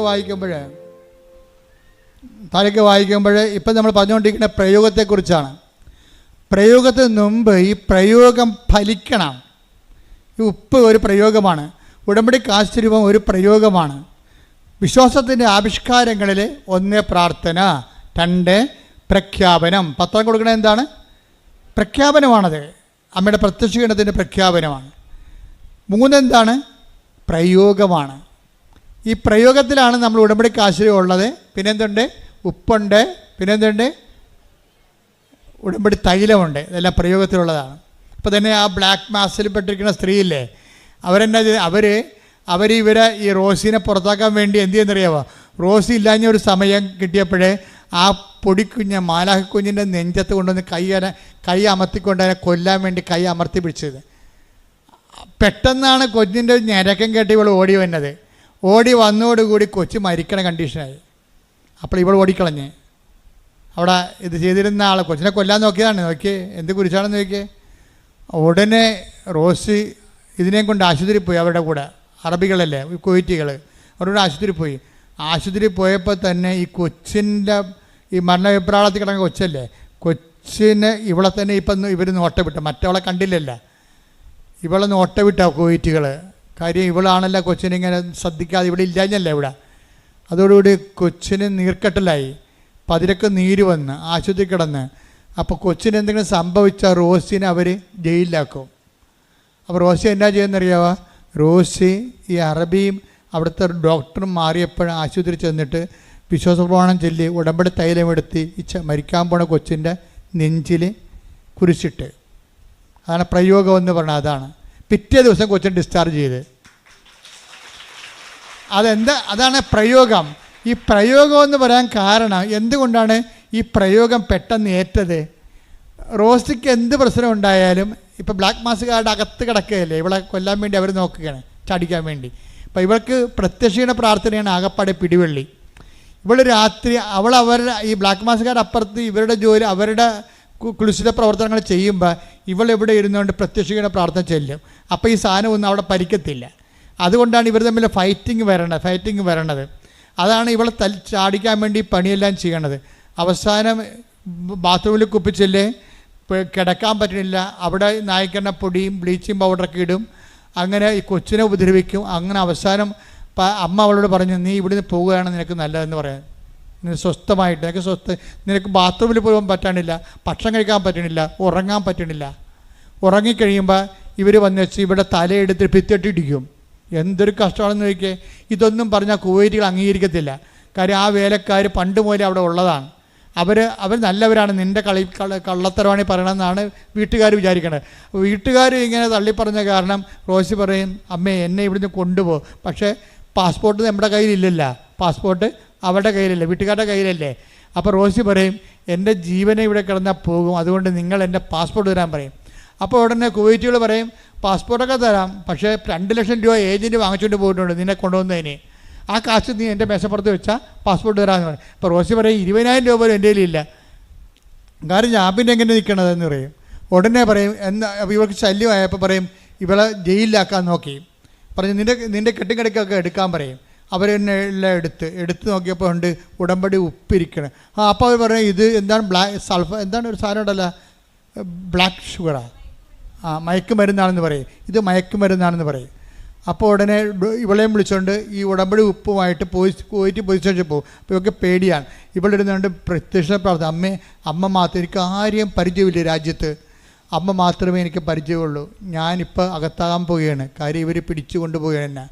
കാര്യം അവിടെ ചെന്നപ്പോൾ നാട്ടുകാർ അവരെ പൗരന്മാരല്ലേ അവിടുത്തെ പോലീസുകാർ, അപ്പം പരിചയക്കാർ അവർ തന്നെ, ഇവർ പറയണമെന്നും അംഗീകരിക്കാതെ ഇവർക്ക് ഭാഷയാത്രക്കാർക്ക് പറഞ്ഞ് പിടിപ്പിക്കാനും അറിയത്തില്ല. അങ്ങനെ ഇവളെ കുഴഞ്ഞു നിൽക്കുന്ന സമയത്ത് ഇവളെ പോലീസ് സ്റ്റേഷനിൽ കയറി ചെല്ലുമ്പോൾ തന്നെ ഒരു പോലീസുകാരൻ വന്നിട്ട് ഇവിടെ മുമ്പിൽ നോക്കി നിന്ന് ചിരിക്കണത്. അപ്പോൾ ഒരു പരിചയമില്ല, അവിടുത്തെ കുവൈറ്റി പോലീസുകാരനാണ്. അമ്മ ഈ സമയത്തിനുള്ളിൽ അയാളെ ചേഞ്ച് ചെയ്ത് കളഞ്ഞേ ആ പോലീസുകാരനാണ്. ഇവൾ പറയണത്, ഞാൻ ഏതാണ്ട് വർഷങ്ങളോട് കണ്ട പരിചയമാണ് ആ പോലീസുകാരൻ എന്നോട് കാണിക്കണത്. എന്നോട് എന്താ പ്രശ്നം എന്ന് ചോദിക്കും. എന്നോടാ ചോദിച്ചത് എന്താ പ്രശ്നമെന്ന്. അപ്പോൾ എന്നെ പ്രതിയാക്കി അകത്ത് കളയാൻ വേണ്ടി കൊണ്ടുവന്ന അറബി പറയും, ഇവൾ കള്ളിയാണ്, ഇവൾ കേരളത്തിൽ നിന്ന് ബ്ലാക്ക് ഷുഗർ കൊണ്ടുവന്നിരിക്കുകയാണ്, മയക്കുമരുന്ന് വ്യാപാരിയാണെന്ന് പറയും. ഉടനെ ഇവൾ പറയും ഇതൊരു അപ്പോൾ ഉടനെ ഇവളോട് പറയും, നോ ഇതൊരു ഇങ്ങനെയുള്ള സംഭവമൊന്നുമല്ല, ഇതൊരു ബ്ലസ്സഡ് സാൾട്ടാണെന്ന് പറയും. ഉടനെ ആ പോലീസുകാരൻ എന്ത് ചെയ്യുന്നറിയാവോ, ഈ ഉടമ്പടി ഉപ്പെടുത്തിട്ട് നാക്കിൽ വെക്കും. അത് പറയും, no it is genuine, it is blessings. അത് നമ്മുടെ യൂട്യൂബെല്ലാം കാണിക്കും. ഇത് പറയും നിങ്ങളുടെ ഭാഷ തർജ്ജമ ചെയ്തെടുക്കാൻ പറയും. അപ്പോൾ അയാളത് തർജ്ജമ ചെയ്തെടുക്കുമ്പോൾ പറയും ഇത് ബ്ലെസ്സഡ് സാൾട്ടാണെന്ന് പറയും. അപ്പോൾ ഉടനെ ഈ പോലീസുകാരൻ, അറബി പോലീസുകാരൻ തന്നെ ഇവരോട് പറയും, കുവൈറ്റിയോട് പറയും, നീ ഒന്ന് കഴിച്ച് നോക്കിക്കെന്ന് പറയും. നിനക്ക് സംശയമുണ്ട്, ഞാൻ കഴിച്ചില്ല, അതുപോലെ നീ ഇത്തിരി ഉടമ്പടി ഉപ്പ് കഴിച്ചതെന്ന് പറഞ്ഞിട്ട് ഈ വാദി പ്രതികാരം കണ്ടില്ലേ, ഈ ഉപ്പ് ആ പോലീസുകാരൻ ആ വീട്ടുകാരനെ കൊണ്ട് തീറ്റിക്കും. വീട്ടുകാരൻ്റെ ഇവളെ മരിച്ചുകൊണ്ട് പോലീസ് സ്റ്റേഷനിൽ ചെന്ന അറബിയുടെ നാക്കിൽ ഉടമ്പടി ഉപ്പ് വീഴി കഴിയുമ്പോൾ അറബി ഉടനെ ശാന്തനാകും. എന്ത് നല്ല രസമാണ് അമ്മയുടെ കാര്യമൊക്കെ ഓർത്ത് കഴിഞ്ഞാൽ. അറബി അത്രയും നേരം ഇങ്ങനെ ഭർത്താവ് മുണ്ടിയെ പോലെ ഇവിടെ അകത്താക്കാൻ വേണ്ടി പോയ അറബി ആ പടം ഒരു സൗമ്യനുമാകും. അപ്പോൾ പോലീസുകാരൻ പറയും, ഇനി ഇവിടെ നിർത്തിയിട്ട് കാര്യമില്ല, നിങ്ങളല്ല പ്രതി, നിങ്ങളുടെ വീട്ടിലെ വേലക്കാരാണ് ഇവളെ കൊല്ലാൻ നിൽക്കുന്നത്, അതുകൊണ്ട് ഇവളെ കയറ്റിവിടാൻ പറയും. ഉടനെ കയറ്റിവിടാൻ പറയുമ്പോൾ ഇവളുടെ കയ്യിൽ പൈസ ഒന്നുമില്ല, 25 രൂപ വേണം, 25,000 രൂപ നിങ്ങൾ തന്നെ കൊടുക്കാൻ പറയും. അപ്പോൾ ഈ അറബി ഭയങ്കര തുപ്പൽ കുടിയനാണ്, പിശുക്കനാണ്, വിടത്തില്ല. അപ്പോൾ അയാളുടെ ലക്ഷണം മാറും. 5 പൈസ കൊടുക്കത്തില്ലേ ഇവളെ പ്രതി ഒത്തിരി കാശ് ഞങ്ങൾ ഏജൻറ്റും കൊടുത്തിട്ടുണ്ട്, ഇവർക്ക് ശമ്പളം കൊടുത്തിട്ടുണ്ട്, ഇത് ഞങ്ങൾ എന്ത് കൊടുക്കണമെന്നാണ് പറയുന്നത്, ഇവിടെ ടേംസ് ആൻഡ് കണ്ടീഷൻസ് കഴിഞ്ഞിട്ടില്ല, ഇവിടെ കാലാവധി പൂർത്തിയാക്കണമെങ്കിൽ പോയി കഴിഞ്ഞാൽ ആ കാശ് ഞാൻ കൊടുക്കത്തില്ലെന്ന് പറയും. അപ്പോൾ പോലീസുകാരൻ ലക്ഷണം മാറും, നിങ്ങളാണ് കൊടുക്കേണ്ടത്, നിങ്ങളുടെ വീട്ടിൽ വന്നപ്പോഴല്ലേ ഇത്രയും പ്രശ്നം ഉണ്ടായിരിക്കണത് എന്ന് പറഞ്ഞ് കുറച്ചിപ്പോൾ ഇവിടെ പറയും, അമ്മ അവിടെ നിന്നുകൊണ്ട് പ്രത്യക്ഷ പ്രാർത്ഥനയില്ലും, അമ്മേ നോക്കണേ അമ്മേ എനിക്ക് കാശ് കിട്ടണേ, അല്ലെങ്കിൽ പോകാൻ മാർഗ്ഗമില്ലെന്ന് പറയുമ്പോൾ പോലീസുകാരൻ രൂക്ഷമായിട്ട് ഈ അറബിയോട് സംസാരിക്കും. ഇപ്പോൾ ഒരു ഫ്ലൈറ്റ് ഉണ്ട് കുവൈറ്റിൽ നിന്ന് ഇന്ത്യയിലേക്ക്, ഇപ്പം തന്നെ അവളെ കയറ്റി 1 മണിക്കൂറുണ്ട്, ഇപ്പം തന്നെ ഓൺലൈൻ ടിക്കറ്റ് എടുത്ത് കൊടുത്തേ അല്ലെങ്കിൽ വിഷം മാറും, അല്ലെങ്കിൽ കേസ് മാറും, നിയമം മാറും എന്നൊക്കെ പറയുമ്പോൾ ഉടനെ അറബി വീഴും. ഉടനെ തന്നെ ആ കിട്ടിയ സമയത്ത് തന്നെ ടിക്കറ്റ് എടുത്ത് കൊടുത്ത് അവളെ ഇങ്ങോട്ട് പാക്ക് ചെയ്യും. അതെന്ന് വെച്ച് കഴിഞ്ഞാൽ ഇന്ത്യയിലേക്ക് പോരുവർ. എന്ത് രസകരമാണ് ഈ സാക്ഷ്യത്തിൻ്റെ പോക്ക്. എന്തുകൊണ്ടാണ് ഇത്രയും കൃത്യമായിട്ട് ഈ ഉടമ്പടിയുടെ ഉപ്പ്, covenant of salt of the covenant എന്തുകൊണ്ടാണ് ഇത്രയും വിജയിക്കണത്? ഏത് പാരാത്രിയാണെങ്കിലും ഉടമ്പടി തന്നെയാണ് അവൾ ജീവിക്കണത്. അതാണ് വിഷയം. ഉടമ്പടി തന്നെയാണ് ജീവിക്കുന്നത്. നമ്മളുടെ ഉടമ്പടിയുടെ എല്ലാം വരുമ്പോൾ നമ്മൾ ഉപയോഗിക്കുന്ന വസ്തുക്കൾ നമ്മൾക്ക് അത് തന്നെ ഫലം നമുക്ക് അതിൻ്റെ പവർ റിലീസ് ചെയ്ത് നമുക്ക് കിട്ടണമെന്നുണ്ടെങ്കിൽ നമ്മൾ അതിനോട് വിശ്വസ്തത പാലിക്കണം. ഉടമ്പടിയിലെ തൈലത്തിനും അവർ ഞാൻ പണ്ട് പറയുമായിരുന്നു, എന്നിട്ട് ഒരു ചാനലുകാരൻ നമുക്ക് നെഗറ്റീവായിട്ട് സാധനം ഇട്ടിട്ടുണ്ട്. അതായത് ഇവിടെ ഈ ഉടമ്പടി ഉപ്പിനെക്കുറിച്ച് എനിക്ക് അറിയത്തില്ല, സത്യം പറഞ്ഞാൽ. ഉടമ്പടി കാശ്മീരത്തെക്കുറിച്ച് എനിക്ക് അറിയത്തില്ലായിരുന്നു, ഉടമ്പടി തൈലത്തെക്കുറിച്ച് അറിയത്തില്ലായിരുന്നു. ഇതെല്ലാം എഴുതിക്കൊണ്ടിരിക്കുന്ന ഒരു 12 മണിക്കൂർ സമയമുണ്ട്. ഈ 12 മണിക്കൂറിനുള്ളിൽ പുസ്തകം 75 പേജാണ് ഞാൻ എഴുതുന്നത്. തൈക്കാട്ടുശ്ശേരി ഇരുന്നുകൊണ്ട് പ്രാർത്ഥിച്ച് വിശ്വാസ പ്രമാണം ചൊല്ലിക്കൊണ്ട് എഴുതുകയാണ്. കർത്താവ് എനിക്കിങ്ങനെ ആശയങ്ങൾ തന്നുകൊണ്ടിരിക്കുന്നു. അതെല്ലാം പിന്നീട് അപ്പോൾ എഴുതുന്ന സമയത്ത് ഇതെല്ലാം വരുന്നതാണ്. അപ്പോൾ ഇതിനെക്കുറിച്ച് പിന്നീട് പഠിച്ചു നോക്കുമ്പോഴാണ് ഈ ഉടമ്പടി ഉപ്പെന്ന് പറയുന്ന ഉടമ്പടിയുടേതാണെന്നൊക്കെ പിന്നെയാണെന്നൊക്കെ അറിയണത്. ഉപ്പെന്ന് പറഞ്ഞ ഉടമ്പടിയുടേതാണെന്ന് ഈശോ പറയുന്നുണ്ട്. പക്ഷേ എൻ്റെ റെഫറൻസ് ഒന്നും എനിക്കറിയത്തില്ലായിരുന്നു. അതേസമയം തന്നെ ഉടമ്പടി തേനെന്നാണ് ആദ്യം എഴുതിയത്. തേനെന്ന് എഴുതിയപ്പോൾ തന്നെ കൃപാസനത്തിൽ പ്രശ്നമുണ്ടായി. തേന് വിൽക്കുന്ന ആൾക്കാർ വന്ന് ഇവിടെ തോന്നിവാസം പറഞ്ഞു. അവരെന്നോട് പറഞ്ഞ് തേന് വിൽക്കുന്ന ആൾക്കാർ തോന്നിവാസം പറയുന്നുണ്ട്, തേന് നിറക്കാൻ കണ്ടിട്ട്. അപ്പോൾ ഞാൻ പറഞ്ഞ് അത് പരിശുദ്ധമ്മയുടെ ഇടപെടലാണ്. ഞാനിവിടെ തേന് എൻ്റെ അടുത്ത് ഉടമ്പടിയുടെ ഭാഗം എഴുതിക്കൊണ്ടിരിക്കുകയാണ്. അപ്പോൾ തേൻ ഉടമ്പടിയുടെ ഭാഗമല്ല. അത് അപ്പോഴാണ് എൻ്റെ മനസ്സിൽ പരിശുദ്ധാത്മ പറഞ്ഞത്, ഉടമ്പടി തൈലമുണ്ട്, ഒലിവ് ഓയിലാണ് ഉടമ്പടിയുടെ ഭാഗം. നോക്കിയേ, ദൈവം തിരുത്തുന്ന രീതി കണ്ടില്ലേ? ദൈവം ആരും വഴി നമുക്ക് തിരുത്താൻ പറ്റും എന്ന് വെച്ച് കഴിഞ്ഞാൽ ദൈവം തിരുത്താൻ പെട്ടെന്ന് വെച്ചാൽ അത് ഉടമ്പടി തേനിനെ മാറ്റി തൈലമാക്കിയത് പരിശുദ്ധമ്മ നേരിട്ടാണ് ആക്കിയിരിക്കണത്. അതുകൊണ്ടാണ് ആ അറബിയുടെ ആ കുഞ്ഞ് മരിക്കാൻ പോകുമ്പോൾ അതിൻ്റെ നെഞ്ചത്ത് ഉടമ്പടി തൈലം പൂശുമ്പോൾ അത് ജീവനിലോട്ട് വന്നിട്ട് ഇവളുടെ ജീവിതം തന്നെ രക്ഷപ്പെട്ടു വരണത് അങ്ങനെയാണ്. അതായത് പക്ഷേ ഇതെല്ലാം ഉപയോഗിക്കുമ്പോൾ ഇതിനെല്ലാം പ്രയോഗം എന്നാണ് പറയണത്. പ്രയോഗിക്കുന്നവർ ചെയ്യേണ്ടത്, നിങ്ങൾ ആ പ്രയോഗിക്കുന്ന നിങ്ങളെ ഉടമ്പടി വിശ്വസ്തത പാലിച്ച് ഉടമ്പടിയുടെ ക്ലാസ്സെല്ലാം അറ്റൻഡ് ചെയ്ത് കേട്ടില്ലെങ്കിൽ വീണ്ടും വീണ്ടും കേട്ട് നോക്കി കൃത്യമായിട്ട് ചെയ്ത് ദൈവത്തോട് വിശ്വസ്ത പാലിച്ചാൽ ആർക്ക് ഏത് ബ്ലാക്ക് മാസുകാരനല്ല, കൂടുതൽക്കാരനല്ല, തോന്നിവാസി ആയാലും ശരി, നിങ്ങൾ ഏത് നരകത്തിൽ പോയി താമസിച്ചാലും ഏത് മുറുക്കുപാമ്പിൻ്റെ ഉള്ളിലാണെങ്കിലും ദൈവം നിങ്ങളെ സഹായിക്കും. എന്താ കാര്യം? ക്രിസ്തു സകലതും അവൻ ദൈവം സമസ്തവും ഈ ലോകത്തുള്ള പിശാചിന് ഉൾപ്പെടെ അവൻ്റെ പാദത്തിൻ്റെ പീഠത്തിൻ്റെ കീഴിലാക്കിയിട്ടുണ്ടെങ്കിൽ അവനെ പ്രസവിച്ച മറിയത്തോടാണ് പറഞ്ഞിരിക്കുന്നത്. എന്താ പറഞ്ഞിരിക്കുന്നത്? അവൻ നിൻ്റെ തല തകർക്കും. പിശാചിനോട് നിന്നിൽ നിന്ന് ജനിക്കാൻ പോകുന്നവൻ നിൻ്റെ തല തകർക്കും. അപ്പം ക്രിസ്തുവിനെ എല്ലാ പൈശാചിക തലകളെ തകർക്കുന്ന ക്രിസ്തുവിനെ പ്രസവിച്ച ആള് ആ പവറിലാണ് അവളുടെ മധ്യസ്ഥത്തിലും ഈശോൻ്റെ നാമത്തിലുമാണ് ഈ ഉടമ്പടി ചെയ്യുന്ന ആൾക്കാർക്ക് നേർച്ച വസ്തുക്കളെ വെഞ്ചരിച്ച് തന്നിരിക്കുന്നത്. അതുപോലെ തന്നെ നിങ്ങൾ വിശുദ്ധിയോടെ ഉപയോഗിക്കാനും പ്രാർത്ഥനയിൽ ഇത് ആവശ്യമില്ലാതെ ആർക്കും അയച്ചു കൊടുക്കുകയോ കൈമാറുകയോ ഒന്നും ചെയ്യരുത്. ഉടമ്പടി ആര് ചെയ്യുന്നു, ഉടമ്പടി ആരാണ് നിർവഹിക്കുന്നത് അയാൾക്ക് പോയി ചെയ്യാം, അല്ലാതെ നിങ്ങൾ കൊടുക്കരുത്. മക്കൾക്കൊക്കെ ചിലരൊക്കെ ചില വിഡ്ഢി അമ്മമാരുണ്ട്. ഞാൻ പറയാം അതൊക്കെ കൂതറ പാർട്ടിയാണ്. എന്ന് വെച്ച് കഴിഞ്ഞാൽ മക്കൾക്ക് അവർ ഉടമ്പടി ചെയ്ത് വെച്ച് കാശ് രൂപ മക്കൾക്ക് കൊടുക്കും. അതങ്ങനെ ചെയ്യാൻ പറ്റത്തില്ല. അത് നിങ്ങളും ദൈവം ഉടമ്പടി ചെയ്ത നിങ്ങളും ദൈവവും തമ്മിലുള്ള ബന്ധത്തിൻ്റെ പേരിലാണ്. ആ മക്കളാണെങ്കിൽ അത് കൊണ്ടുകൊണ്ട് ഉടമ്പടിയിലല്ല ജീവിക്കണത്, അവർ തോന്നിയവാസത്തിലാണ് ജീവിക്കണമെന്നുണ്ടെങ്കിൽ നിങ്ങൾ കൊടുത്തത് തിരിച്ചു കടിക്കും. നിങ്ങളെ വിശുദ്ധിയില്ലാത്ത മക്കൾക്കും തോന്നിയവാസിയായിട്ടുള്ള മക്കൾക്കുമാണ് നിങ്ങൾ ഉടമ്പടി കാശ് രൂപം കൊടുത്തിരിക്കണമെന്നുണ്ടെങ്കിൽ നിങ്ങളിപ്പോൾ ഓരോ കാനഡയിലേക്ക് അമേരിക്കയിലൊക്കെ പോകുമ്പോൾ നിലയം പിടിച്ചുകൊണ്ട് കാശ് രൂപ കൊടുക്കണില്ലേ? അവിടെ പോയിട്ട് എന്തെങ്ങനെ ജീവിക്കണമെങ്കിൽ അറിയാവോ? അറിയത്തില്ല. അവർ ദൈവത്തിന് മറന്ന് പ്രാർത്ഥനയുമില്ല, കുർബാനയുമില്ല, കുമ്പസാരമില്ല ജീവിക്കുന്ന ആൾക്കാർക്കാണ് നിങ്ങളെ വിശുദ്ധ വസ്തു കൈമാറിയെങ്കിൽ കർത്താവ് പറഞ്ഞിട്ടുണ്ട്, നിങ്ങളുടെ വസ്തുക്കൾ പന്നികളുടെ മുമ്പിൽ വിതറരുതെന്ന്. കാര്യം അത് നിങ്ങളെ വിശുദ്ധ വസ്തുക്കളാണത്. അത് വിശുദ്ധന്മാരോടുള്ള ആൾക്കാർ ഉപയോഗിക്കേണ്ടതാണ്. ഉടമ്പടിയുടെ വിശുദ്ധി കീപ്പ് ചെയ്തുകൊണ്ട്.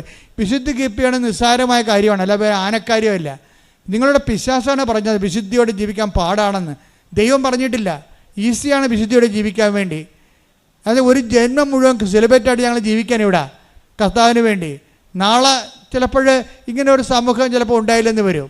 പക്ഷേ അതേസമയത്ത് തന്നെ ഉള്ളിടത്തോളം കാലം വിശുദ്ധിയോടെ ജീവിക്കാൻ കഴിയുമെന്ന് ലോകത്തെ പഠിപ്പിച്ച ഒരു വെല്ലുവിളിയാണ് ഈ പൗരോഹിത്യമൊക്കെ ഏറ്റെടുത്തിരിക്കുന്നത്. അതുപോലെ സമർപ്പിതരും.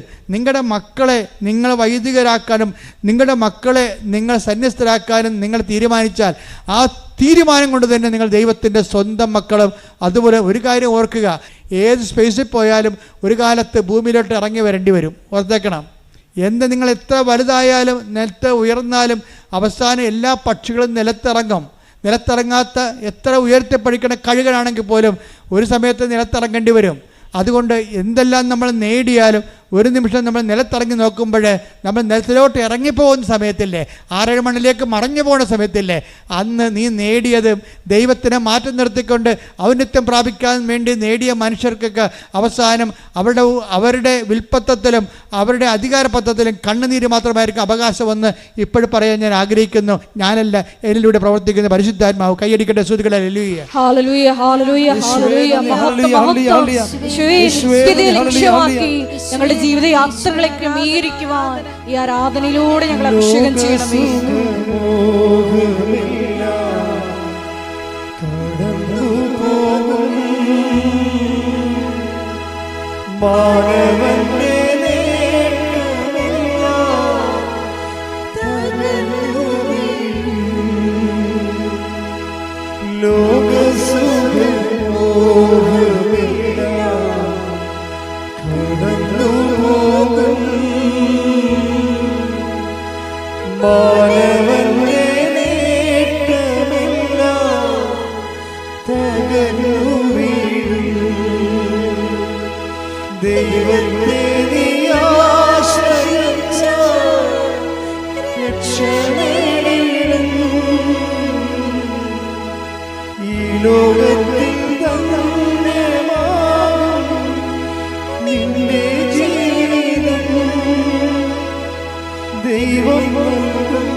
പരിശുദ്ധ പരമദിവ്യകാരുണ്യത്തിന് നേരവും ആരാധനയും സ്തുതിയും പുകഴ്ചയും ഉണ്ടായിരിക്കട്ടെ.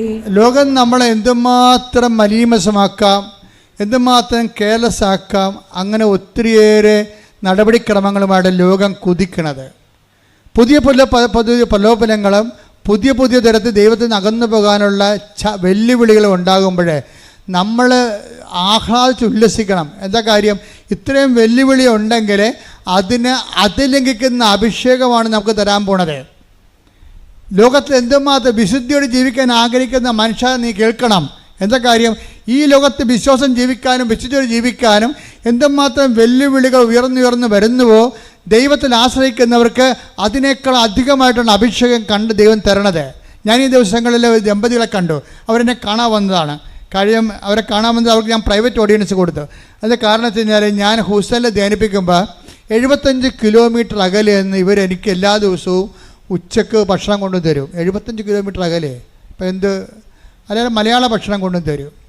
രാവിലെ അവർ വെളുപ്പിനെ വൈകുന്നേരം രാവിലെ 7 മണിക്ക് അവരെനിക്ക് ബ്രേക്ക്ഫാസ്റ്റ് കൊണ്ടു തരും. നമ്മുടെ നാട്ടിൽ കിട്ടുന്ന ബ്രേക്ക്ഫാസ്റ്റ്. അപ്പം എനിക്കറിയാം ഞാനിവിടുത്തെ ഇവരെവിടെ നിന്ന് അടുത്തുനിന്ന് വരുന്നവരാണെന്ന് വിചാരിച്ച്. അപ്പം ധ്യാനമെല്ലാം കഴിഞ്ഞ് ഞാൻ ഒരു ദിവസം പോണ വഴിക്ക് എയർപോർട്ട് ഡ്രോമിലേക്ക് പോണ വഴിക്കാണ് ഇവരുടെ വീട്.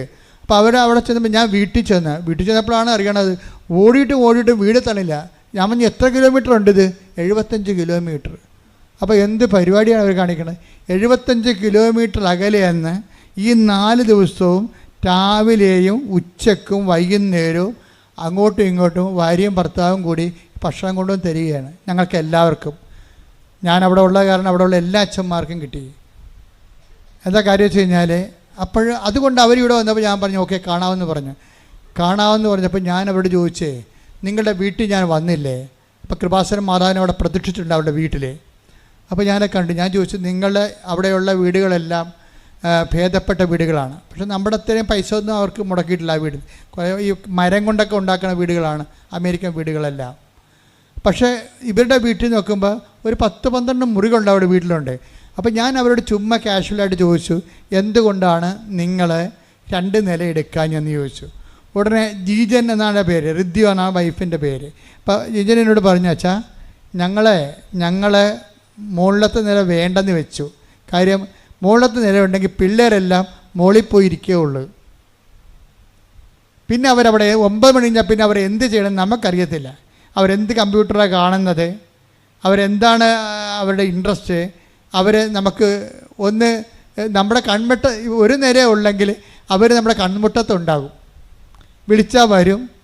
തന്നെയല്ല 9 മണിയാകുമ്പോൾ തന്നെ അവർ കൊണ്ടുവന്ന് മൊബൈൽ ഞങ്ങളുടെ ബെഡ്റൂമിൽ കൊണ്ടുവന്ന് വെച്ചിട്ട് പോകും. അപ്പം ഞാൻ ആ കുഞ്ഞുങ്ങളെ കണ്ടേ, കുഞ്ഞുങ്ങളൊക്കെ വലിയ വളർന്ന് വലിയ എൻജിനീയറിങ് ആൾക്കാരൊക്കെ ആയി, അവിടുത്തെ മെയിൻ ആൾക്കാരാണ് പിള്ളേർ. അപ്പം ഞാൻ കൊടുത്തേ ഈ കുഞ്ഞുങ്ങളൊക്കെ വിശ്വാസം വളർത്തുന്നതിന് വലിയ പാടൊന്നുമില്ല. മാതാപിതാക്കന്മാരൊന്നും ഓക്കെ ആയാൽ മതി. മാതാപിതാക്കന്മാർക്ക് അതിനെക്കുറിച്ച് കൃത്യമായ ചിട്ടയുണ്ടെങ്കിൽ കുഞ്ഞുങ്ങൾ കൃത്യമായിട്ട് വളരും. ഞാൻ ഓർത്തിരുന്നത് കുഞ്ഞുങ്ങളൊക്കെ വളർന്ന അടക്കായാണെങ്കിൽ മടി വെക്കാം, കവുങ്ങായ എന്ത് ചെയ്യും എന്നൊക്കെ പറഞ്ഞിടല്ലേ അമ്മമാർ ചുമ്മാ സ്കൂട്ടായി ജാമ്യം എടുക്കണത്. നിങ്ങൾ ജാമ്യമൊന്നും എടുക്കണ്ട. നിങ്ങളുടെ മക്കൾക്ക് മോശത്തരം സംഭവിച്ചിട്ടുണ്ടെങ്കിൽ ഒരു പരിധി വരെ നിങ്ങളും ഒരു പരിധി വരെ ഞങ്ങളും ഉത്തരവാദികളാണ്. വൃത്തിയും മെനയുള്ള മാതൃകയുള്ള വൈദികരുടെ എണ്ണം സഭയെ കൂടിയ കന്യാസികളുടെ എണ്ണം കൂടിക്കഴിഞ്ഞാൽ തീർച്ചയായിട്ടും കുടുംബങ്ങളുടെ വിശുദ്ധി കൂടും. അതിന് സംശയം എന്തായിരിക്കണേ? അതുപോലെ തന്നെ മാതാപിതാക്കന്മാരുടെ വിശുദ്ധിയുടെ നമ്മൾ ഇവിടെ ജീവിക്കേണ്ടവരല്ല. ഇന്നല്ലെങ്കിൽ നാളെ നമ്മൾ ദൈവത്തിൻ്റെ അടുത്തേക്ക് പോണതാണ്. ഇവിടെ ഉള്ള കണ്ണുമേക്കുന്ന നേരത്താണ് നമ്മളിവിടെ നിൽക്കണത്. അപ്പോൾ ഉള്ള കാലത്ത് ദൈവത്തിന് വേണ്ടി ജീവിക്കാൻ വേണ്ടിയുള്ള തീരുമാനമാണ് ഉടമ്പടി ജീവിതം കൊണ്ട് ദൈവം നമ്മളിൽ നിന്ന് ഉദ്ദേശിക്കുന്നതും ദൈവം നമുക്ക് തരണതും. കഴിഞ്ഞ ദിവസങ്ങളിൽ ഞാൻ വേറെ ഒരു മകളെ പ്രാർത്ഥിച്ചു.